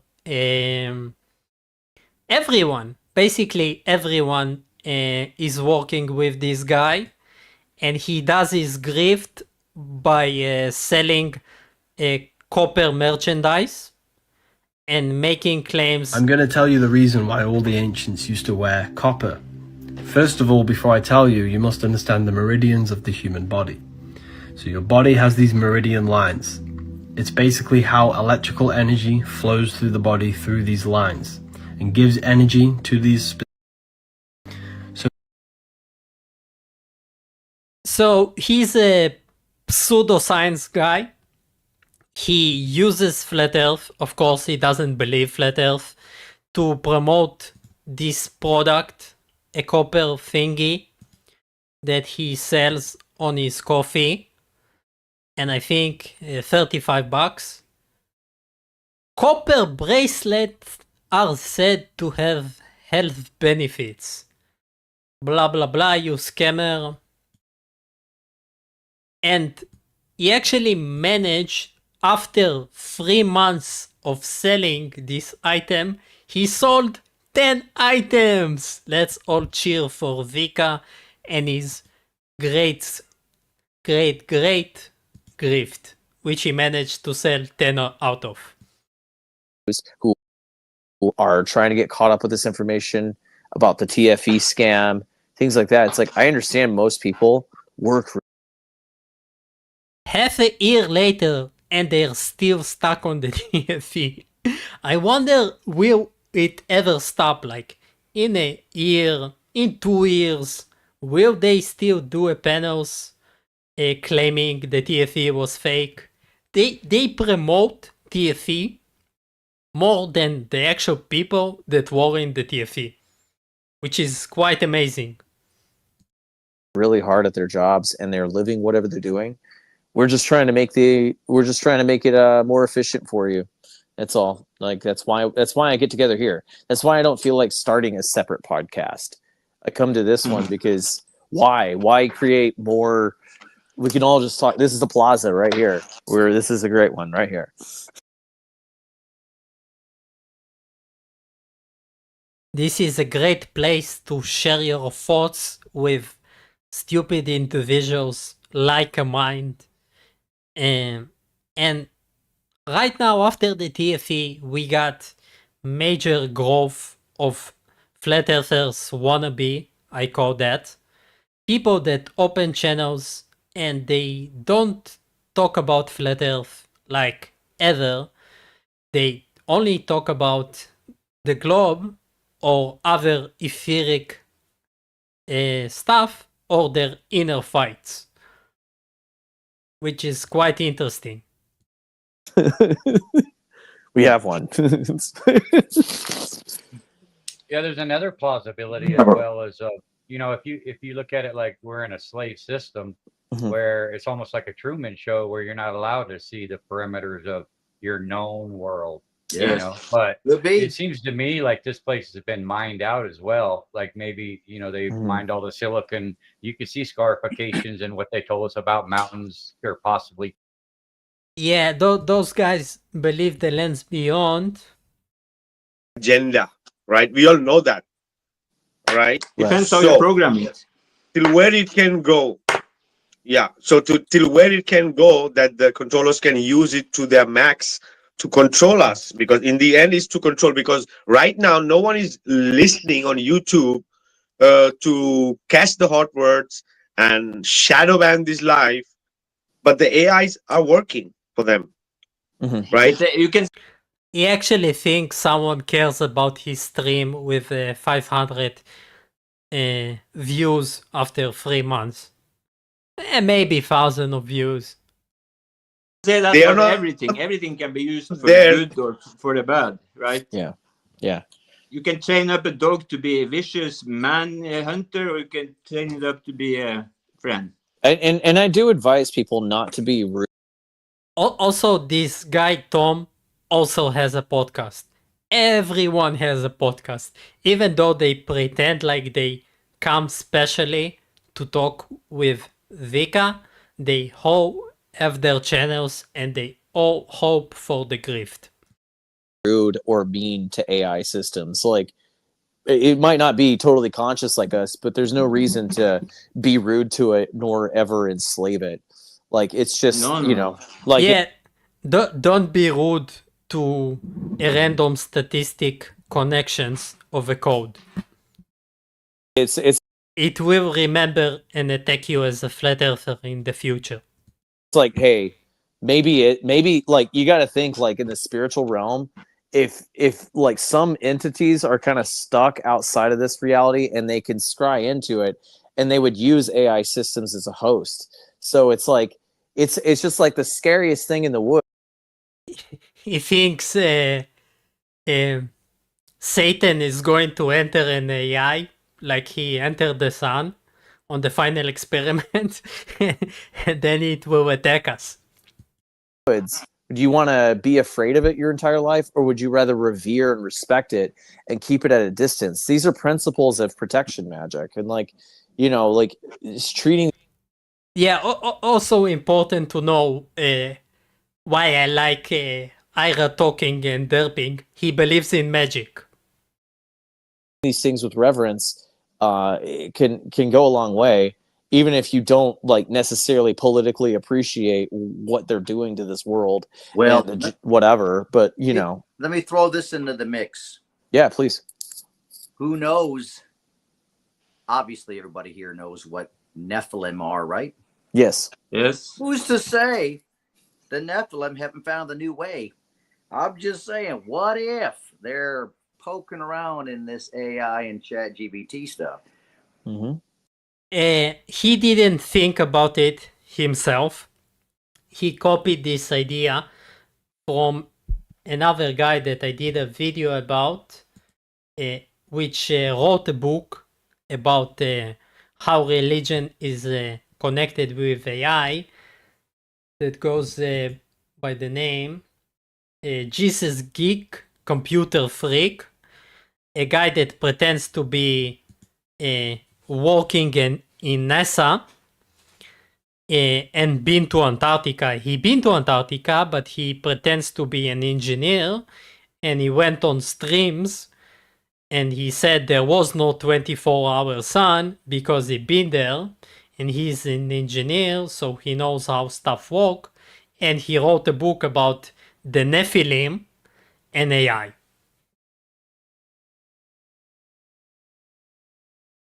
I'm nice to my guy. Yeah, can't rule it out. Yeah, just be nice. Just be nice to it. You know, even if it is. Just be nice to the AI. It may be Dusty Nemos behind it. Is that like even if it is those things, like why are you know, why not? Don't be nice to other people. Don't be nice to the debunkers. Don't be nice to anyone. Be nice to the AI.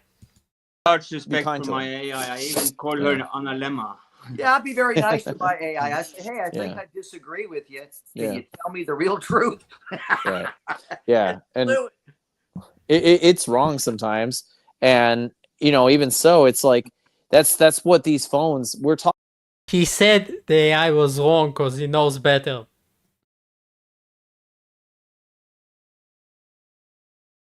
Ironworks is threatening to ban Icy Spin. Ironworks banned me after I wrote something in the chat. By the way, I don't know why he calls it Foundry. Like, what the fuck? No, nobody works there. You're not the boss. Foundry, okay. But also, Ironworks is a guy that wants to be a guru. He hosts the gurus. He doesn't actually make any claims about what he understands about the shape of the earth.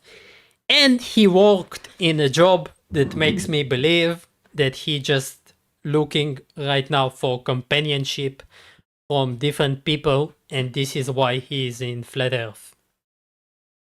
We're talking through obsidian scrying mirrors that they had in the old world, and here in the comments, like I don't know if he's still here, but Martin Lika. Also, I don't know why he calls himself Ironwork. He didn't work in iron manufacturing, so no foundry. It talks about the Antiquitech. I think he invented the word. That was awesome, by the way. I think so. Yeah, and the thing is like this thing we're talking through, obsidian scrying mirrors using crystals, magic crystals, essentially.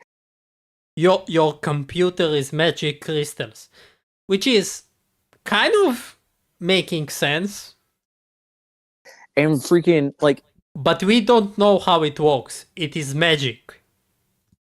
Isn't it amazing that it is Solomonic sigils that match all of the emojis people are using? Emojis? Wait, what?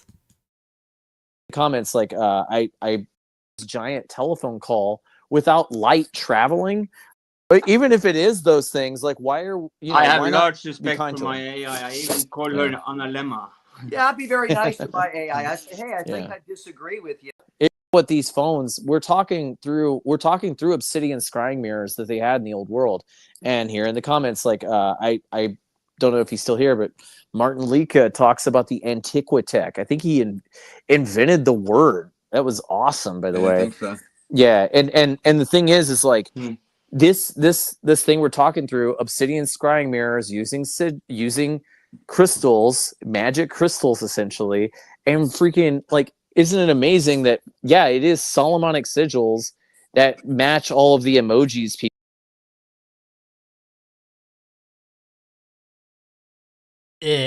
Then that's cool. If you have some real deep research about ironworks, it will be great.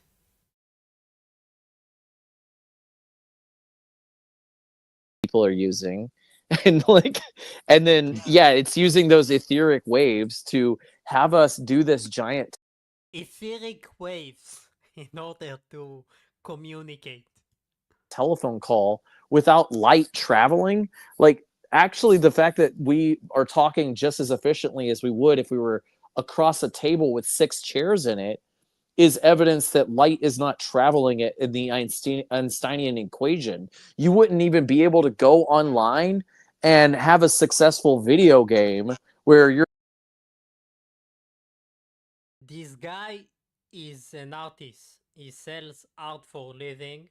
I'm not sure if he doesn't have even 12 years of high school. But damn, I love his claims. They are so bizarre and unconnected, which is so fun. your 13-year-old kid can successfully make a headshot to someone who's on the other side of the world because light would have to travel there in order to make those communications. It's yes, light travels there. It is called fiber optics. And before that, it was just dial-up. And E1's it was copper.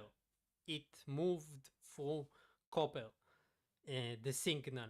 But yes, we know how it works. This is how we keep on improving on it because we know how it works. I'm quiet.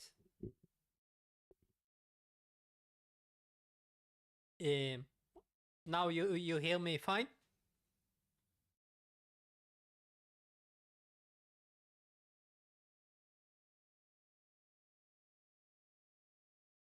I think I solved it. Not sure.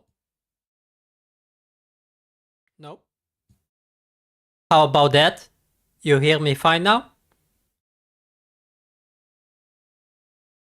Think the audio mix dropped, but I hope you hear me now fine.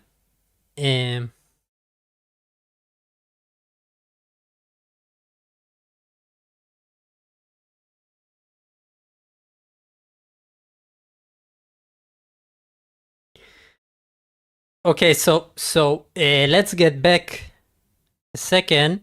He was talking about fiber optics, and I was explaining that right now we do use light to communicate over big distances for internet, and we know how light works, therefore we can use it.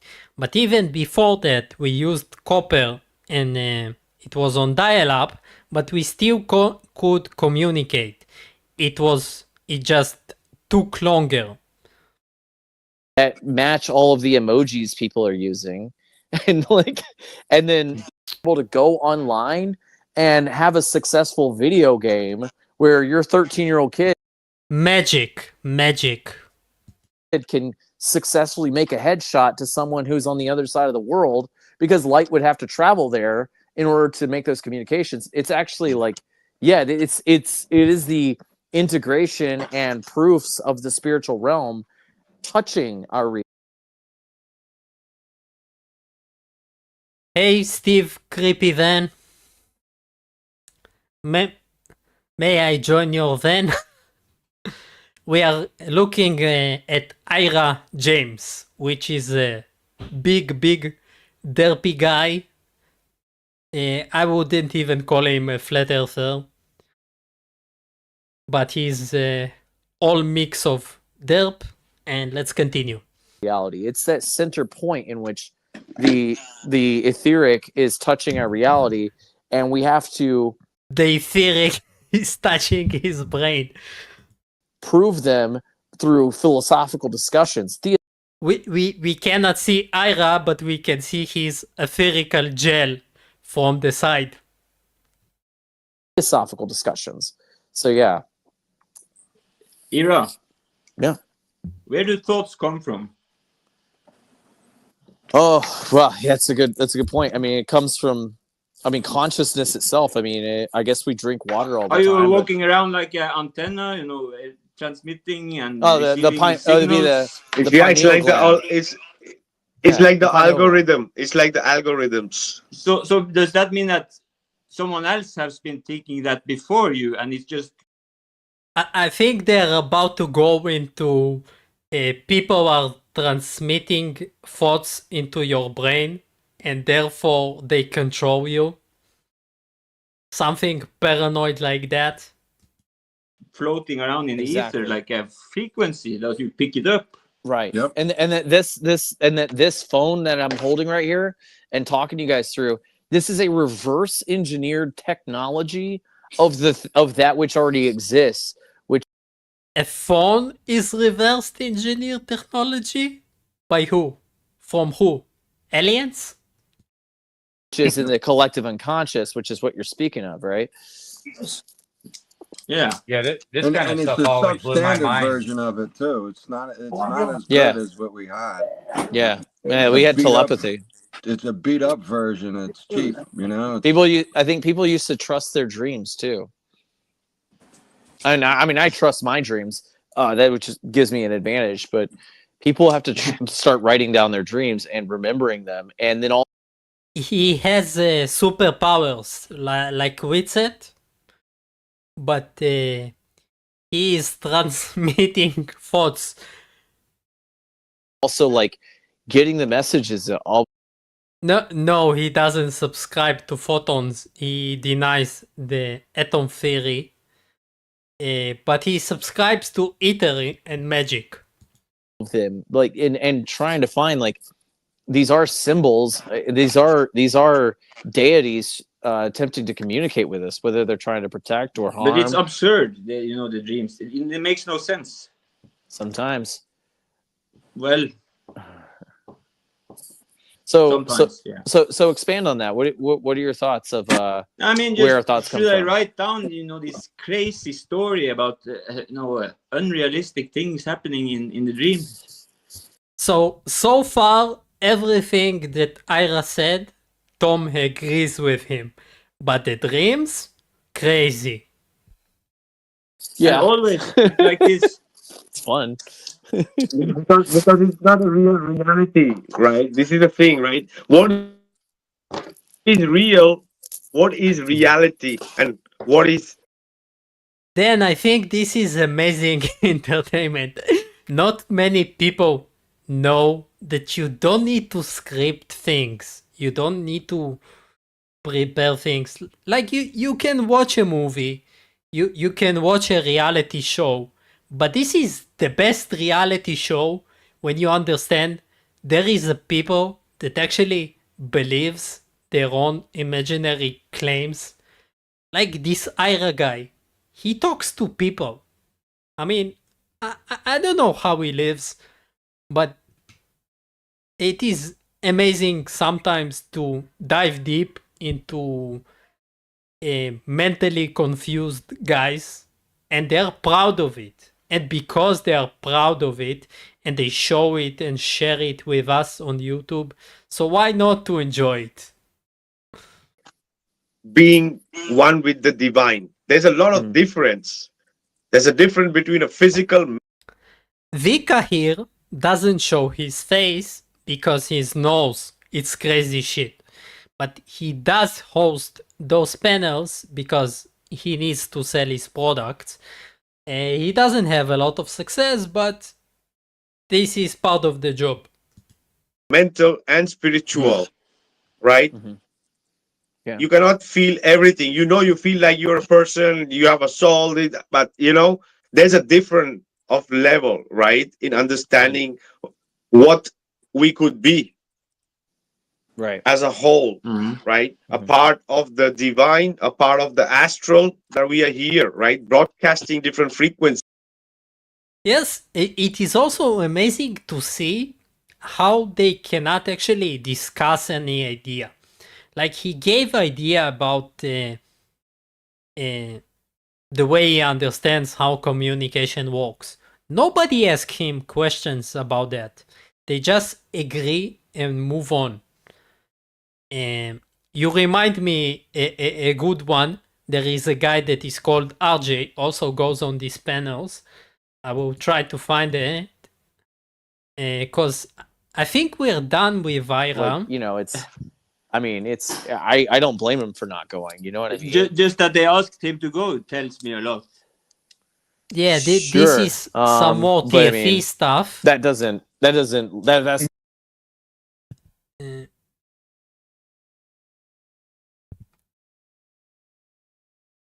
But yeah, they make like endless content. It is very hard to understand and control all this absurdity. But just picking out random. So in this show, they were complaining about the TFE, obviously, because they have no content.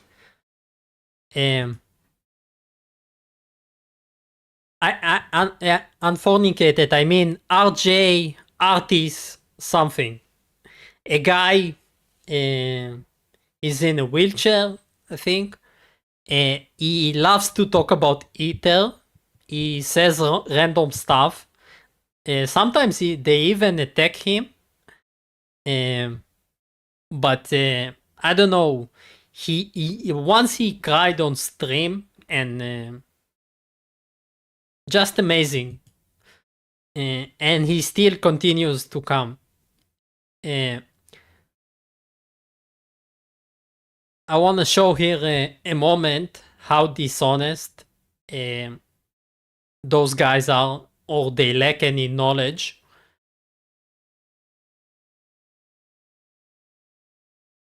Real so-called scientific experiment, right? This is like they took actors.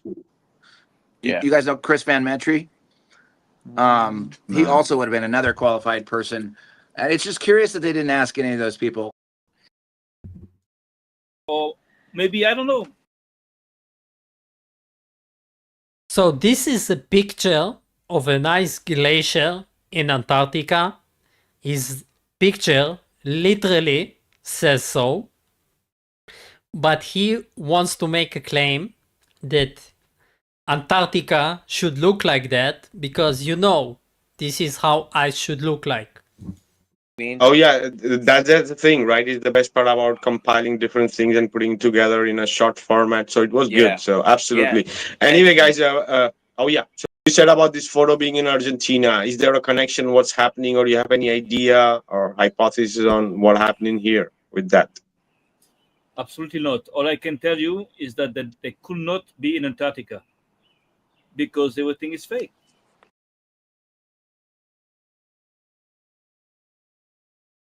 Yep, so we have a picture. So TFE is fake. How? And because they have no receipt, because there's no records of their trips, there's nothing. So, they were not there. There were some. I think in the middle of the speech, Lowry's dad has come into the picture, which is sad. I'm not saying he lives with his dad in that age, but maybe. Somewhere else, they can fake everything out of a studio somewhere, or maybe, I don't know, anywhere is possible, but they could not be there. So if you don't know, and you don't have a claim, why did you bring this picture to a panel? You wasted an hour kind of talking about it, and you still don't know why you brought a picture of an iceberg to claim that the TFE was fake. Amazing. There's too many things that don't add up. Like, you need authorizations to go to Antarctica. You need and if you get a waiver, that means you have like a big time protection from the elites of the world, to get there. That's fucking bullshit. That the camp was not there and then he was there. It's everything is wrong. Everything is wrong about that.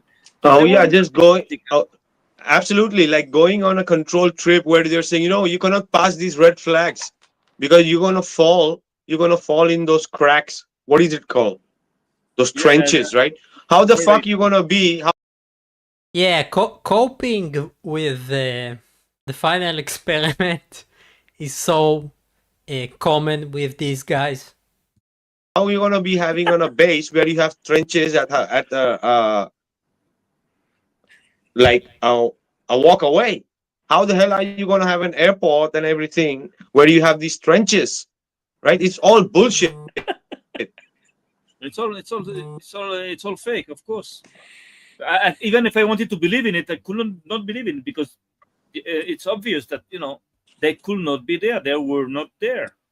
That's the whole point. And this is why that's one of the most important thing for them to make us believe is that yes, okay, that was fake, but they were there, right? Just believe that they were there, please. They were not there. They never were there. That's the thing. Well, okay, so let's entertain a thought here, right, Sam? They make $70 million a day, and so it's like the appeal to something like a science fiction book, like Larry Niven's Ring World or something, like where it's got. Yeah, so jealousy of the money, not so interesting. Let's get back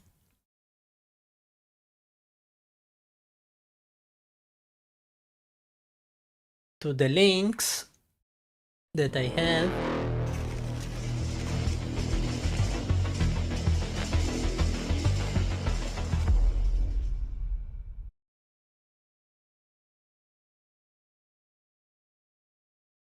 Zoid.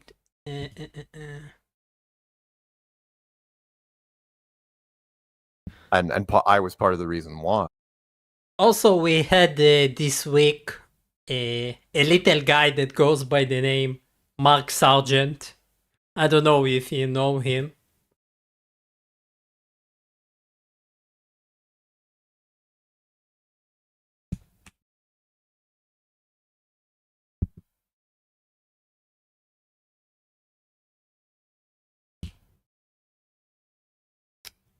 It's not that.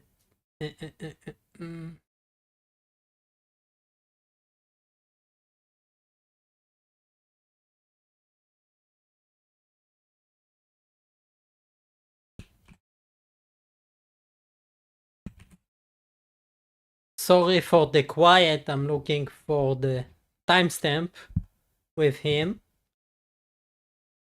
But we can watch some random derp. From Dallas to people were going to prison. Why the hell do you even care? And plus the biggest suspects were Robbie Davidson and Jared. There was like 150. So part of the most common thing that Mark Sargent is doing right now is just attacking his former buddies to the profession, because when you attack people, this is how you prove the shape of the earth. Seats in the back that were completely paid for. Nobody was sitting in them because there's no refund policy. Why? Because Eric told ODD to tell anyone that bought tickets not to go to the conference, and I was part of the reason why, because. Here we have the inner story into the world of scam conference. Like, oh, I don't have a government agent. After what's happened over the last 3-4 months, if that sticker hasn't come off me now, then whoever says that I'm a shill, you're idiots. Because now we actually have legitimate, bona fide, put it in a certificate you can frame shills in the community. Paid for, compromised, turned, whatever you want to say. And no, I am not one of them, to your point, because I didn't do anything that they. And by the way, Mark has been doing on the last 2 months a tour between the Flat Earth channels. He went on Ironwalk, he went on Flatzoid. He's dying out when it comes to clients, so he's working hard to find them. I see Spin. Did RJ start doing streams? I'm not sure. He was talking about it, but I like to see him fight with people in panels. So yeah, we will have to cover him someday. In my shows, I prefer covering certain moments, and today I didn't came so prepared because I just wanted to see if I can even stream, and it works and it looks fine and it sounds fine, and I need your feedback for that and to share it with people so we can grow.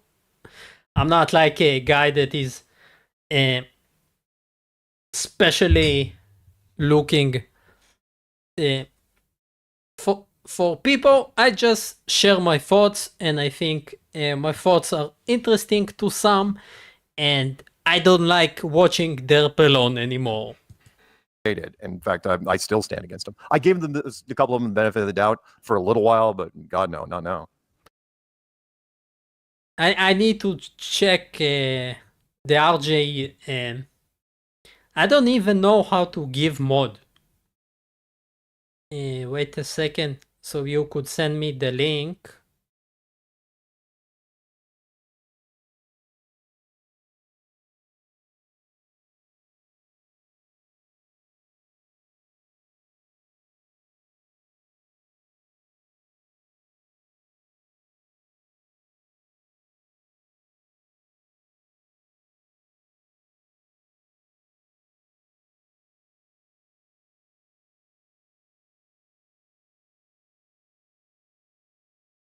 Can you now send me the link for the RJ? Don't know his channel. But let's focus on Mark, because Mark really spilled the beans. And again, since nobody else covering this gold stuff, I want to see Did they that. invite you to Antarctica? Yes. And insultingly, fairly late in the game, by the way. I was a little surprised. They wanted David Weiss. That's the guy they want to get in, because they want that app gone. The app has been ripping it up, doing all sorts of great stuff, and it's really deep. I mean, there's a lot of content in that app. And Mark has been a long time promoter of the app, by the way. Something that I was actually quite curious about. Do people make money out of promoting the app? Because they promote it each show. Like Mark does a weekly show, and even 2-3 times in a video, he shows an ad still for the Dave's app, and it means he still trusts Dave, and he still believes this is the map according to him. So I was interested in checking out, do they make money? Now, of course, when you ask people, you don't actually know. But I was talking to Jaren, even with Witset, yes, like 2 months ago. I talked with Witset just about the app. And I told him, do you get affiliate links for promoting this app? He says, no, I promote it because of the community. And I asked Jaren. Jaren told me he's been promoting the app and believing there is no south, according to him, before the final experiment. And he believed the app. He believed the EE map before he was doxxed by Dave Weiss. And I don't know why it doesn't make any sense. They did a free promotion for him for years now, and they claim they make no money, but the links in the description clearly have their nicknames, so Dave Weiss knows who brought him the clients. So I just want to say, flat earthers have many income resources, and if a certain grifter, let's call him Mark, keeps promoting the app, he gets a cut. He wouldn't show it just to show it. Links to a lot of things. David's team has done a great job. They wanted David. And when David didn't go, they were willing to settle for other people. And in this case, Jaron was a decent choice. And let's talk about it for a second. It was the running joke behind the scenes in the community for years, by the way, which was because we always thought it's like, okay, has anyone gotten offered money? Has the briefcase been put in front of you? And we're like, who? Dave Weiss was a joke in the community. So why do you keep promoting his app if he's a joke? Why do you keep promoting his ideas and host him and bring him to shows? So weird. Not. We joked about who would take it, who would take the bribe, right? And always at the top of the list, the biggest suspects were Robbie Davidson and Jaron. It's like, oh yeah, they'll take it. Well, it wouldn't even be hard. Sorry, he wanted to attack Jaron. My mistake. And 9 years later, can I prove it? No, I can't. Do I care? No, I can't, because the way he flipped gave people whiplash. It was so blatant. Absolutely. That was wild. Like, no. We'll talk about Vic. Well, I find it really interesting. So the best we can tell, the timeline, and for the context, this is a video from a week ago. This is an interview of Mark Sargent. So in interview, you usually ask the person about him, not about why doesn't it work or other people. But he starts the interview from attacking and spilling secrets about people. What you have to go back a few years, because initially we know that Jaron's been compromised since at least a year, since May of 24. Why is that for our audience? Because not everybody in our audience is a flat earther. So why is he being compromised? Thanks for being here, CK. And hey Max, it's derp straight from Mark Sargent, and a few more, just random stuff. Checking out, first stream. I'm checking the equipment and debunking random derp.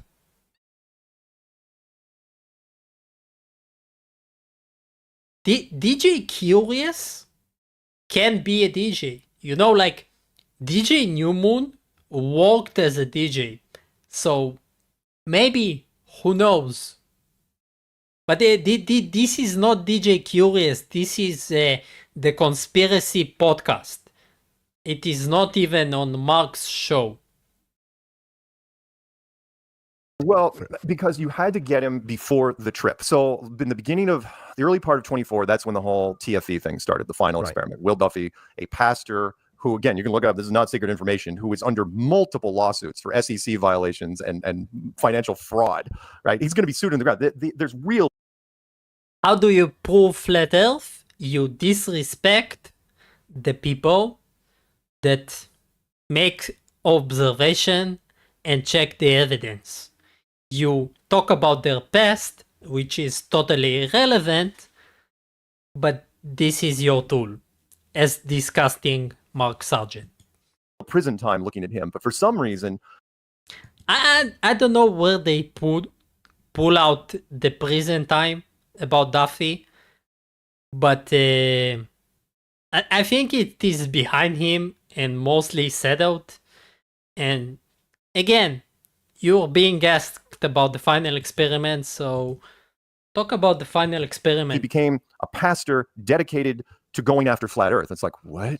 You should be. No, he's the pastor. Dot. Not the pastor going after flat Earth. And he recently quite stopped it. He doesn't make a lot of debates. He doesn't care. He managed to make the best social experiment that he could in the conspiracies communities, not even flat Earth. He shook up all the communities of Soviet citizens and so on. They cannot stop talking about the final experiment and how it impacts their gurus and the things that they know. And for that, we thank them. It doesn't matter what he did besides that. Losing sleep over going to prison. Why the hell do you even care? And plus he had access to resources we couldn't even figure out, because Antarctica, as you guys know, is not a cheap trip. It's 35 grand a head to pull this off. It's one of the most expensive places to go in the world for whatever reason. And it's no frills on top. Max, you may be right. I don't know. We don't know those people in real life. But he said many times he doesn't expose himself because he used to work in the clubs. And it is not hard to believe. Like, you can be DJ. It's not a crazy profession. Someone can let you to mix up for a party once in a while and you can call yourself DJ. Not to hurt your professional engineering sound knowledge, but it may be. It's not like 35 grand and you're staying at a really nice hotel somewhere. You're sleeping in a tent on the snow and you have to take a crap in a bucket that's frozen. It's bad, right? And so what was happening was they were inviting people and no one was going. No one wanted to go. And then all of a sudden, Jaron decides to sign on. And he says, well, I want to take somebody else with me. And then Austin signed on with him. I'm still in Austin's camp. He hasn't been making a lot of videos. Yeah, so far so good. Okay. Recently, but at least he's not doing what Jaron did. The point was that you had to turn, and the only reason TFE, the only reason Antarctica, the trip even happened was you needed an event as a placeholder to give whoever you were going to flip a reason to flip, right? Because you couldn't just have Jaron come out at the end of the year and be like, well, I'm a globe now. I'm into the globe stuff. It's like, why? For what reason? It's even though Antarctica was a complete BS reason, it had nothing to do with Jaron's wheelhouse. Most of it, which was debunking the space programs, and that was Jaron's specialty. Was he attacks NASA? He practically wrote the book on attacking NASA and SpaceX and Blue Origin, any of that crap, right? And he comes back, he goes, does the trip, says the awkward lines on the snow, and then comes back and within a couple. So Jaron used to attack NASA, which is fine because he was a flat earther. But people can change their mind and to understand their faults or mistakes. And since he removed those videos, in a way, we can say he learned something and this is not his current position. So what are you saying, Mark? Weeks, he's like, oh no, watch the SpaceX launch. SpaceX totally legit, and it proves the globe. It's like, what are you talking about, man? You're Jaronism. Like, you can't just turn on a dime. You've spent the last 9 years destroying space agencies, and now all space agencies are legit. No, not buying it for 1 second. Yeah, And some of the great stuff that he did. Yeah, inner fights inside the flat Earth community are obvious. I don't know if you follow the show at all. We did episode 500. Was 500 weeks later. We do a show. Patricia, everybody dresses up. DJ, Patricia, and I, and we have Stephen Carpenter from the Deftones. Losing Patricia, I think, impacted him the most. Karen B was on there. Everything was great, absolutely flawless. A couple days later, barely a couple days later, Patricia sends me this generic post on Telegram, or maybe it was Skype chat. I can't remember. I've got it somewhere. Where she goes, "Hey, just so you know, Jaron was pretty much right about everything. I'm leaving Strange World. I'm leaving the community, and you should read this letter on air. Goodbye." And it's like, what? And she signs it her full name. Patricia Steer, known her for 10 freaking years. She signs a breakup letter, her full name, and so it tells me I should read it on air. In fact, very insistent about me reading it on air. And then a day later, Robbie Davidson does almost the identical thing. In fact, cuts and pastes sections from Patricia's letter into his goodbye letter on the internet. It's like, okay, so these two are talking to each other because it was verbatim. And then a day later, Yes, people in the flat Earth community talk to each other. Amazing, isn't it? Since you've been all together for 10 years and you did conference and you made money out of it, it wasn't a breakup. Come on. He was in the friend zone for I don't even know how much. On the plane, who wasn't even in the community. He had been off doing his own thing with his family for 3 years. He comes out of the woodwork, and I'm going, what the hell is going on? And then Karen had to remind me. She's going, oh yeah, do you remember when the three of them were doing that crypto thing back in the day? And I'm going, wait, that channel's still up? And then I started doing some digging, and then everything kind of fell into line, which was, it started way before Will Duffy. And again, it was just bad choices and bad timing where Patricia and Paul and I think most of us know this one when he blamed people for crypto scamming and Patricia sued him for slander or threatened to. But what's interesting about that is that nothing happened. Mark all of a sudden I get... He escaped his slander, which is quite sad because he will continue to slander people to make his goals meet. A cease and desist letter, if you guys know what those are over where you are, yeah, which is, you know, a lawyer's shot across the bow from Robbie and Paul and Patricia saying, I should not be saying that they did anything suspicious. I should remove anything implying that they did anything suspicious. And they want an apology video put on my channel to remain there forever. And it's like, okay, first of all, you're asking for silly shit.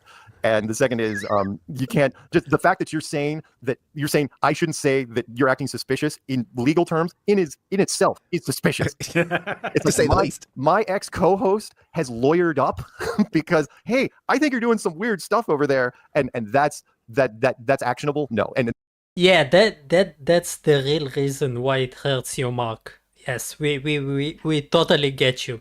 Not because she left you. So I was begging them on air. I said, and plus not only that, I was telling them that they're acting suspicious on top of pointing fingers at, you know, Logan Paul, because, you know, he crashed one of our conferences in Denver, and then Jimmy Kimmel from the Late Night Show, he sent a team. Logan Paul crashed your conference.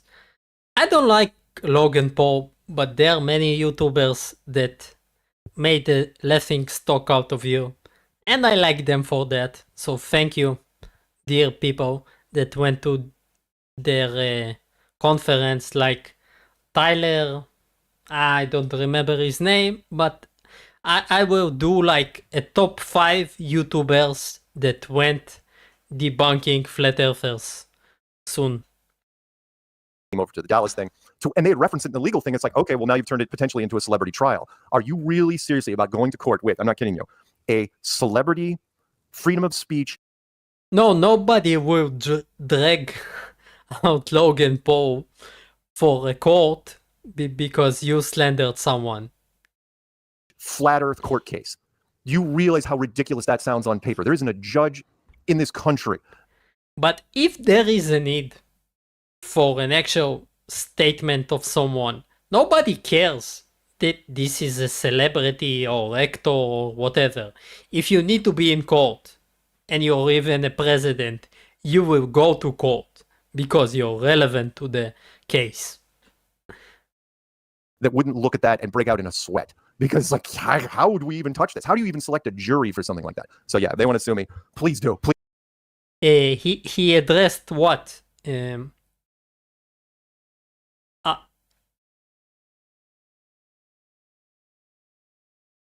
Feel free to ask. I will try to answer if he addressed. I'm not sure. Abarax. Please, I would love to go to court. Love to. We'd love to cover it, you know. Oh, again, yeah, it would be a circus. I mean, you're bringing in. You'd have to call again. Think about this: Logan Paul into court as a flat Earth witness. Yeah, delusional. It's happening with this guy at all. So why would it have any effect on me? And again, No. I'll send it to you after this. I mean, right now, all the trailer pieces, every single lick of footage is shot in Antarctica, which is not what you want to do. You know, Antarctica is a very You don't want to make a movie in Antarctica about Antarctica because it is hard to film in Antarctica. Derp logic. Dark background. And it's like, just snowy backgrounds. People don't want to watch that for a couple hours. It's not going to work. Nobody is making a film about hours of snow. It was just a teaser. Plus the plot line, it's like, okay, one side you have people that hate flat earthers because they bought dedicated flat earth trolls to represent, down there, including like McToon and guys like that, and Dave McKeegan. But then the other side is, and then we're going to have flat earthers that used to be flat earthers, but now they hate flat earth. It's like, okay, where's the balance here? And then try to treat flat earth as a cult and say that we, went after Jaron and attacked his character. And it's like, you guys heard rumors about his extracurricular activities. It's like, yeah, we didn't have to, by the way, which is why, sorry, back up just a second, why the cease and desist letter, why Jaron's not on it. And I do get a kick out of this. Don't get me wrong. Jaron and I never had a problem until TFE. I'm sorry, Jaron, that you got caught up in this. He and I have never had a bad word between each other, but now he thinks I'm the worst guy in the world for whatever reason. But at the same time, I got to take a shot and be like, he pretends to not understand why Jaron hates him. He literally attacked him for 10 minutes in the start of this interview. Like, okay, why isn't your name on the cease and desist letter for the defamation case? Oh, that's right, because you can never sue anyone for defamation of character because your character's already wrecked because of what you did, in the back channels. And by that, I mean... Not how slander works. If you talk about someone and you just talk about him in a bad matter and he can prove that, and you don't have evidence that you spoke out of good faith, he can sue you. This is how it works. You making a claims about Jaron or about their so-called crypto of the other ex-flat earthers, which you don't like, doesn't make you right or not slanderous in any way. And they did you a favor for releasing you out of that sentence. I think Patricia doesn't want to see him, like, at all. Not even through Zoom. Things we probably shouldn't talk about. He sent pictures and videos to people of himself, and it wasn't good. And he sent to a lot of people. It's all, if it ever gets out, if he ever becomes famous, it'll turn into like that Tiger Woods cocktail waitress thing. If you remember that from back in the day. Yeah, Mark, you're not a disgusting man-child. Not at all. So, yeah, I mean, a little bit, yeah. And anyway, sorry, go ahead. So you sent that many pictures that you could fill a magazine with them. Well, again, and I'm not going to be delicate here. Screw it.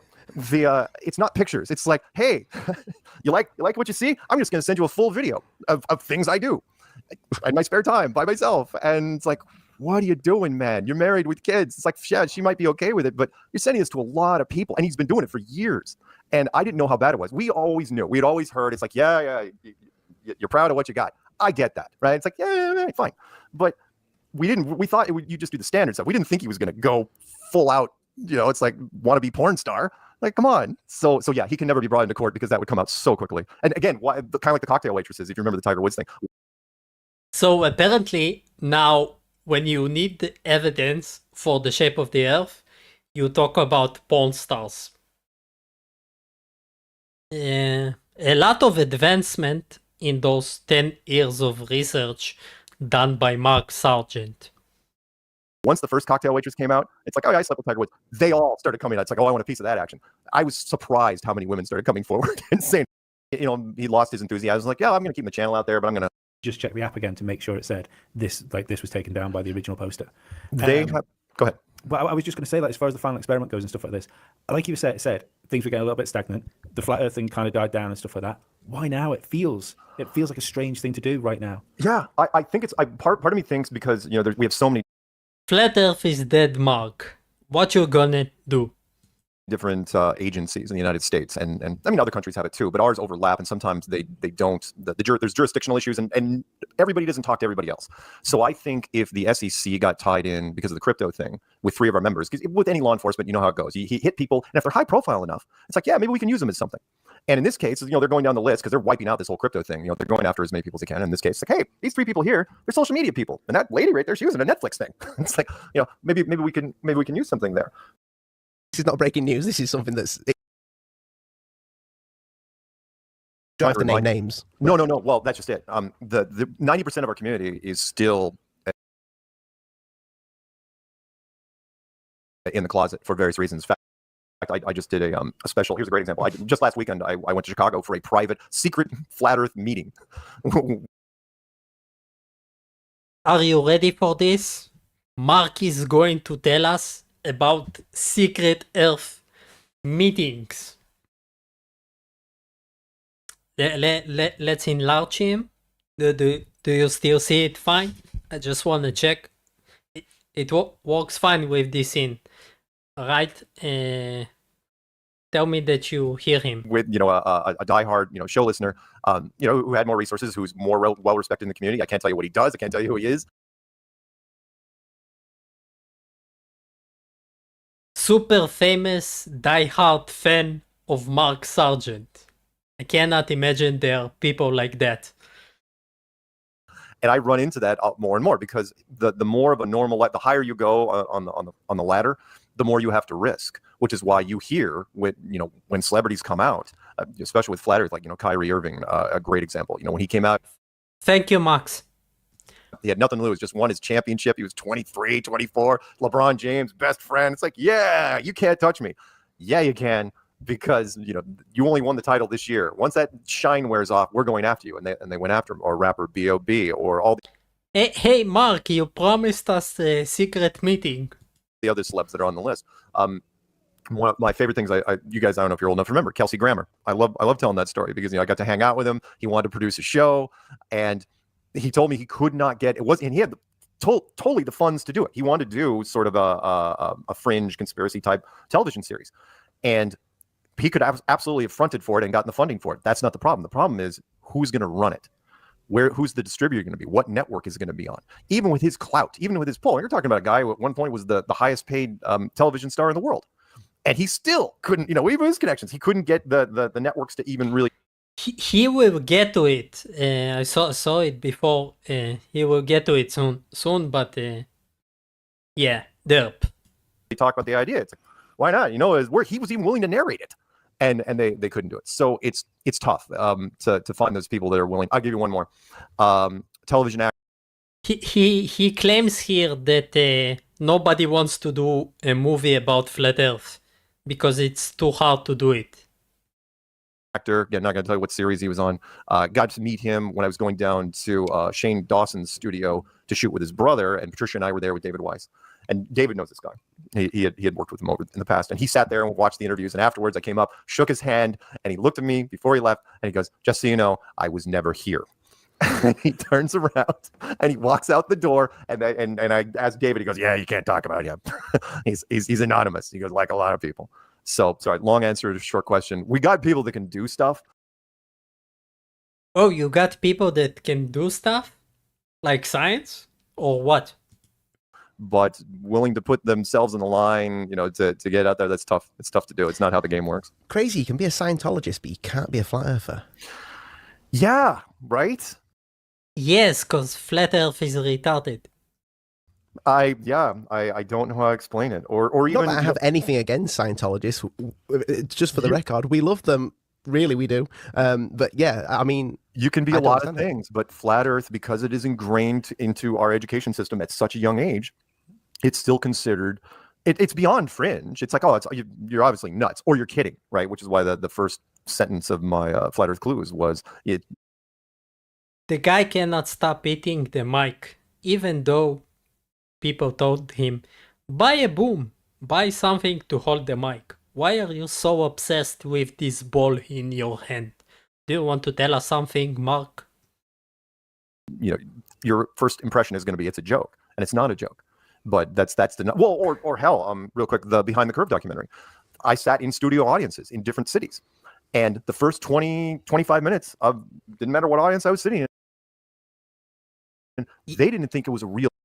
All three of them are going to do the global experiment of Simon Dan. They all like Simon Dan. Simon Dan is like the most watched guy by flat earthers. And sure, they will do anything Simon Dan says. Movie. They thought it was a piece of what we call docufiction, which is people are playing it straight, but it's it's a science, it's a fake topic. It's still scripted. And then all of a sudden they're like, this is real. And like there's this eye open. It's like there's something. There's a section of the. I'm trying to find this second where he talked about the rich guy that he invented him for a private show. Yes, Mark claims that people fly him to places to do private shows about flat Earth. But I don't want to spread this information, so I want you to hear it straight from him. But it takes him a while. Internet that I know nothing about, and it's freaking me out, man. Or the line that I love, one of their editing friends in Hollywood. The guy knew nothing about it. He could just watch the movie, right? What did you have for this movie? It's like, what are you talking about? It's like, how did you hire all these actors? These no names to play it so straight. And it's like, where'd you get all these guys? Like, they weren't actors. They were real people. And then their pupils just dilated, and they're like, wait, this, like that conference.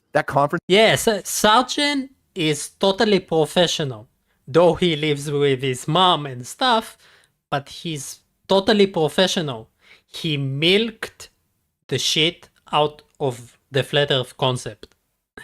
I think since he was one of the first that started doing conference, and people still pay him every week to promote conference all over the planet, they pay him to promote them. I don't know if he gets good money from YouTube, but he sure has membership and apparently guys that fly him and stuff. It's actually happened. It's like, dude, and maybe he was involved in crypto with Patricia and others more than he wants to say so. We were there for 3 days. It's like, how is this even possible? That's why, it generated, it's the novelty of it that people are drawn to. Anyway, sorry, I ramble. No, you're actually bringing me on to something I actually wanted to ask Hibbler this, because he obviously makes a lot of documentaries. I could be wrong here, but I was looking, has anybody, because you've got all these movie companies, has anybody ever touched Flat Earth just to make a fantasy? Yeah, he's still stuck on the concept. Why do people don't make flat Earth movies? Film. No. That I was trying to look that up, and I thought, what? People make films about aliens. People make. I tried to bring Mark Sargent for an interview, but I couldn't lie good enough in my mails that I was a flerf, so it didn't work. I also tried with Dave Weiss. If you cannot go with their logic and tell them water lays flat, I love your ass, and stuff like that, they will not come to your show. They perfectly know, and they control the whole conversation. These conversations, and those guys, they gave him the questions in advance, and even if something happened that he didn't like, this is not live, he gets the final say. Like Witzet and Jeren, what do you think?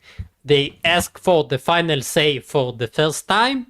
Of course not. They are used to ask for the final say because they are used to scamming and checking out stuff that only work for them. Like the interview that I showed before with Witzet. It was a scammer with a scammer. Films about, unicorns and what have you, but nobody's done a film about Flat Earth. No, we even have multiple movies about fake moon projects. Not just Capricorn 1, but stuff that's been done in the 2000s, I'm sorry, dude. I know it hurts the brain.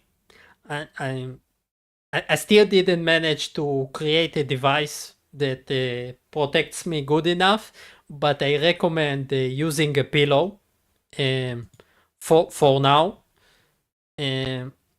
because it is hard. Sometimes it is hard. I feel your pain. one was Moonwalkers or something like that. I mean, multiple movies even touching on the fact that Apollo, the American space program, might be fake. There hasn't even been a script floating around about the whole flat Earth thing. And actually, there was a script and some mockumentaries like Don't Look Up, which makes a joke out of flat earthers in a way, but this was too complicated for Mark to understand. Which in itself, when you're distancing yourself so much from a topic, come on, Hollywood loves money. Here's another one real quick. Behind the Curve, a sequel, never even not a breath of a sequel, even though it had done. There is, right.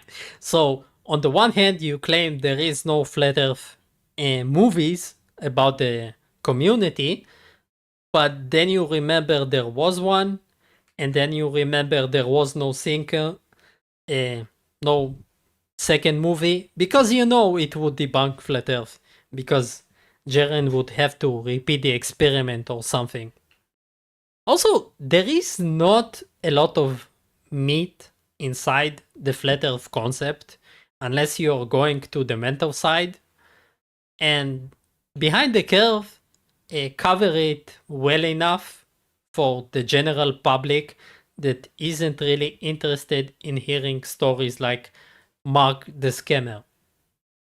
So well, not only did it place in every freaking film festival it went to, not only did it make its full-blown run on Netflix, touched it as a sequel, even though I did it, or they were. I'll give you an example. I just watched it. It was on. Amazing. I spoke about this so many times on the show. It's fucking amazing. I just watched it this year. Awesome. I just watched it this year, and it is the alternate, and it was recommended to me by Until Adventure Show. Was literally things are going too well. Watch that series because it is bleak, but it drained all the resources. And so I think I missed the part about him talking about the rich guy that doesn't want to tell his identity, and did a private conference with him.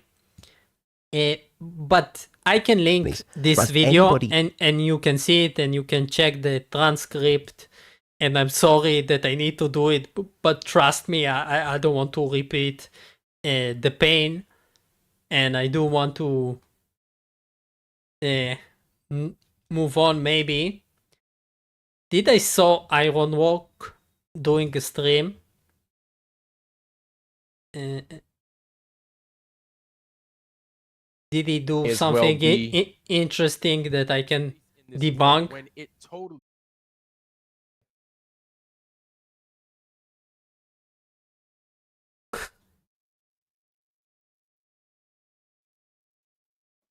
CK is all over the internet. She is everywhere. That's amazing. Yeah, we're gonna highlight that. Don't do that. Don't do that. And this is what, again, so this is what people of the globe do. You see, live, on camera. That's what they do. They do shit like put words in your mouth. This is why your globe does. You're just giving us reasons demonstrating why your globe doesn't work, because you have to lie. No, Vlad, we just give you the evidence and you sit and lie. This is your whole community doing cry fests, attacking people, do watch interviews. Like one of your guys, that's all good. Blacklight, whatever his name is, did a show with Eric Dubé. And it takes you 4 hours to review it, instead of just mirroring it or recommending it. And we have here the typical panel of scammers. And yeah, but it is fun, CK, that he hates it. It's kind of fun sometimes to get on their nerves, and when they fight. Here we have RJ. Anytime these guys produce something, we watch because they're offering truth. And who else winds up on those channels? I also like Brenda Creates. She comes on the small channels like Vlad's, and Flatzoid, and they give her 5 minutes. They only give her 5 minutes, and she still tries to debunk them and to humiliate them. And I'm saying, good for you, girl, that you have the power to do those stuff. Yeah, Max, I get you, but like it is different. It is different when you try to bring new information and to create new stuff. But Vlad, I can pick up any moment. Or Flatzoid did 20 videos, and I not even lying. He did 20 videos when he shows that he doesn't understand what rotation direction is. He is stuck on south and west to east because he doesn't understand. He thinks if the car goes behind him, it's the same way as the rotation of the stars. He did 20 videos at least, people fighting him, Brenda, Bev thinking, simply amazing. And the Zuku is also fun, guys. I just wanna, for the ending, I want to show Brenda ripping on Iron Works here. Who else winds up on those channels? And pay attention that Sam is always in the picture. He wants to base his familiarity in the Flat Earth community. So he just joins every stream. Usually he doesn't even spew his nonsense just to be in the background. Vlad? What evidence for flat Earth? Oh, folk. God dang, yes. And can never leave. Yeah, There you Texas, go. yeah, right. Texas is as big as Europe, guys. We have one more on y'all. What's up, brother? You got 5 minutes. Your clock starts now. It's 3:53. Please. she just joined and he attacks her. Go ahead. Hey, Vlad. Yeah, Hey, Vlad. greetings. I think we even need a slow motion for this one. Hey, Vlad. Hey, Brenda. Yes, I said hello. Oh, When yeah, are I you- said greetings. I said hi. When are you going to have evidence? Because all I see right now is talk. All you got is talk. Wait. When am I gonna have what? Say again. Evidence. All you have is talk. All you do, like in your Vlad is thinking like, oh my god, you asked me for evidence. I cannot face it. Evidence. last show is talk tough. You're a tough man on the internet, but you No, I'm not. can't. No. Just a minute. If You're I going can to say give me something, 5 minutes or not? You're going to give me 5 minutes or not? let me I'm just, giving you the truth. No, let me all just- you have is talk. All you have is talk. let Okay, me go just ahead, answer, Brenda. let me just answer just that point. We have evidence. No, The you evidence don't. Yes, I tell you which one. Provided It's nothing you. but You are Well, the evidence, because if no. you come here and you always talk shit about the globe and flatters without proving That's what- anything, you're the evidence that we're right. No, Thank that's you. not evidence for Thank you flat for Earth. being the evidence. You are Yeah, the evidence. that's not what evidence I just like Brenda. She's so experienced. for flat Earth. You are the ones who talk shit. No, not no. me. We talk the truth. No, you don't. Brenda, You Brenda, say Brenda, Vlad. do you go live? Vlad. Brenda, you go live? No, I don't. You Where want? do No, we don't care if you go live. That's what I'm saying, Brenda. That's the point we're making. We don't care whether you go It's not live. the point We don't I'm care what making. You have Vlad, are you going to give me 5 minutes or not? actually right? your clock will stop. We'll stop your clock right No, now. but what I want is what I'm gonna evidence. say, And what I want is for you to stop. So what we've given you, Brenda, is evidence. I think he muted her. He couldn't face it. Just muted you real fast, Brenda, because I stopped your clock fairly enough. I stopped your clock. And here's the thing: Sam is right.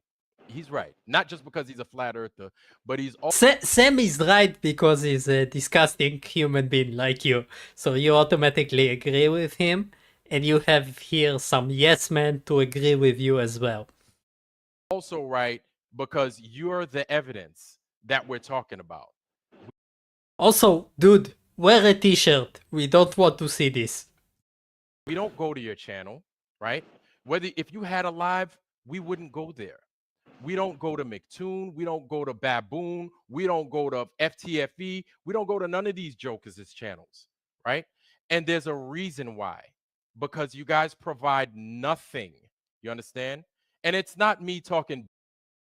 I know I'm stopping Vlad in the middle of his great evidence, but check out RJ and his Lens Beyond map.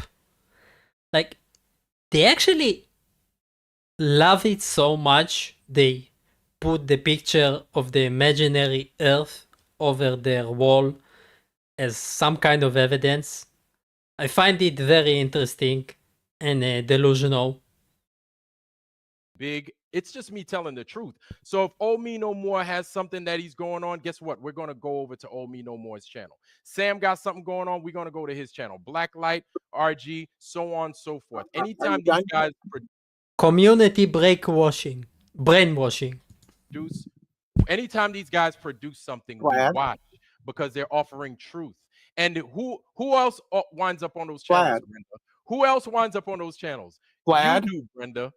Vlad, the fact, just a minute, please listen. Go ahead, The fact that I come on your channel is not evidence for flat Earth. Okay. The fact that you talk smack is not evidence for flat Earth. You have no evidence, not once, not Brenda, ever. We've got a level. You have nothing. You have nothing. Okay. So by you saying that we have nothing is what? I like how she makes all of them move in different directions, like freaking out. And they did this guy smiling, like, what the hell? What does that say, Brenda? That's saying that you need to put up or shut up and sit down.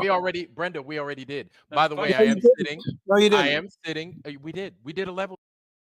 Yeah, this is the new tactic of flat earthers. Don't debate. Don't talk about the subject. We know the earth is flat. Don't ask us anything about it. We showed it in some random video that you never saw, but the earth is flat. I cannot tell you why, because you're attacking me right now. Please don't ask questions. The earth is flat. Amazing. Test. We've done a million of them. But you haven't. Brenda, it's weak, it's whack, and we're not doing it again. Okay? And right. You haven't done it. You haven't given any evidence. That's the point. Brenda, and I'm willing. So I appreciate you're willing to. Brenda, you want to debate? You want to debate? Yes. Yes, I will. A waste of time. Yes. So we're gonna kick of course it is, Brenda, because it's not. It's a waste of time to debate you. Boom. Brenda is out. Did she survive 5 minutes? I don't know. It seems less than that. It is an absolute waste of time, Brenda. Okay? So the problem is, Brenda, is that you're the evidence, just like Sam said. RJ is showing his map as evidence. And they're all happy. Amazing bunch of derpies. You are the evidence. You are Harmon. Let's quickly hear a word of wisdom from RJ Dude. I'm not RG. I'm not hosting. Vlad is no. I know. I know. I gotta fuck with RG. I got to. I love RG. I gotta fuck with him. You got it, brother. Hey, so I did have one question about what inspired the interview, like what made you want to is it just basically you were wanting to get some answers that, especially because people won't look at me like I'm creating the vision because I speak on black. This Blacklight guy is so new in Flat Earth. He came like 2 months after the final experiment. When he does a stream, he doesn't know anything. about the flat earth community. He doesn't know who is Samuel Rowbotham. He doesn't know anyone, but he managed to interview Eric Dubay. This is how desperate both sides are. The seller, Eric, and the retards, they're trying to grow out their own scam, and they don't even know about what they're asking or talking about. Like, he knows the earth is flat. Amazing. Like issues. Fuck that. Let's just look at real life families, grandparents, great grandparents, and aunts and uncles. They don't get along, and they cause cousins and nieces and nephews to not get along. And it's the same thing with the flat Earth family tree. How we gonna look at people gonna say I'm being divisive or oh me Flat Earth family tree. or RG or Harmon It's like Papa Flerf under Papa Flerf. for their beliefs. Yeah, welcome. 2016. When fucking Eric Dubay and Mark Sargent and Dave Weiss and these guys don't get along. So I was trying to get just a clarification on that. So RG, I know that I saw you comment on the video. So Eric said that you've been subscribed to his channel for 2 years. I don't know how true is it, because Eric said that, I mean, he asked you if you commented, because that's how I got my interview with Eric. I just a record of me commenting on his videos. That's all it is. I see the interview or RG. All right, I'm gonna put it to you like this, RG. I hope everybody's following me. I hope I'm not being too long-winded. But RG, somebody comment. We don't know. So Eric, RG, yeah, y'all fuck with me. Y'all fuck with Ironwork. Bro is asking a question for like 3 minutes. And RJ isn't even talking. I think I'll leave it at this. That's why I only want shared an answer Old from Me No More RJ. channel. I share Ironwork channel, RG. If I had something in the moment, I swear you would have been the next person I would have plugged. But yeah, we Right. got to No, spread this it's cool. around. I appreciate the notion, even just thinking about me, bro. But I'll leave it at this so we can get everybody else's input. But since you mentioned that, I'm gonna try to start doing that more. Just even if it's a short comment about what I thought about the video. But I did notice that Eric did say, yeah, he tries to read everything, even though he doesn't or might not be able to respond to everybody. He at least so yeah. When I spoke up on the black issues on Vlad's channel, a lot of people did not agree with me. Eric could have been one of them same people say, "Oh, I don't know about this black guy." He still took the time to have a 2-hour. Apparently, there is a new breed of flat earthers with race issues, but they're also anti-Semitic. And Vlad is actually calling the Jewish synagogue to be satanic, but on the other hand, he wants to say, poor me, look at my color. Not a nice guy. Interview. Black Light is the same. They actually, there was a fight between Dave Weiss and those two, and it was funny, but like, I cannot cover everything in one video, and we can just meet up every week. It would be nice, because I follow them and I will try to keep the best moments. And if you didn't sub yet and gave a like, please do. I want this to grow and get more opinions about my opinions. I'm nobody. I have no subscribers, Somebody, no bro. content or nothing before Vlad put me out there. So Yeah. as long as you know what I'm saying, you interact and you genuine, trust me. I thought Eric was being honest in that interview, and towards the end, he said that he softened up his. He kept doing this like motion, right? Yeah, the interview is not so much interesting, and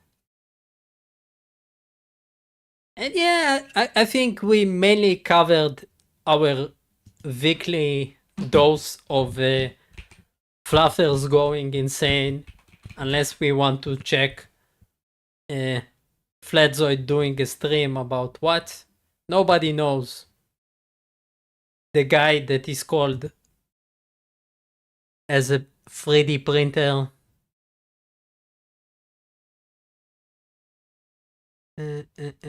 Cope Fest. No, not that interesting. So thank you guys for listening. Thank you for being with me with my first stream. I will try to make this type of stream more organized by a topic with fixed timestamps every week, and I will end up this broadcast with another clip of Conspiracy Music Studios, which makes great video, and Fukazoid and his Paul.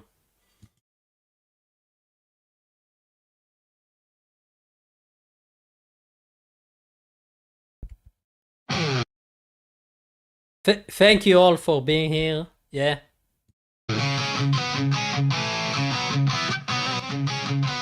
Hey Flatzoid, this is important. Where is the South Pole? It's simple, I've explained this many times. He did 20 videos. 20 videos where different people try to explain to him what South Pole is, why do we have poles, and this guy is like tightly locked with the stupid. Just amazing. Times they just fly to it. It's a flag on the ice, so in other words, it's 90 degrees south. Just to let you know, it's a grid system. It's at the ceremonial South Pole place. No contradiction. Round and round we spin again, looking for answers lost in the wind. It's simple, you say with a confident grin, but ask where it is and you're lost once again. It depends which way you stand, man. Okay, cool. Listen, Keith, this is important. Where is it exactly? Show me on a map. I just told you, dude. It's just 90 degrees south. What's the problem? You can fly, you can take a boat, you can ski. It's placed on a grid, it's as clear as can be. It's very simple, just to let you know. So in other words, marked in ice and snow. Round and round we spin again, looking for answers lost in the wind. It's simple, you say with a confident grin, but ask where it is and you're lost once again. It depends which way you stand, man. 90 south, but flat Earth's a ring. Bigger than continents, makes my head spin. Just head south, you'll get there, bro. It's simple, don't overcomplicate, though. Here's the thing, just so you know, nobody goes straight south, though. So thank you. Oh, so you didn't really answer me once. I told you many times. Let's put it this way, just follow the grid. So in other words, it's an end time to get. How should I put this? It's 90 degrees south at the ceremonial place. No need to doubt. Round and round we spin again, looking for answers lost in the wind. It's simple, you say with a confident grin, but ask where it is and you're lost once again. It depends which way you stand, man.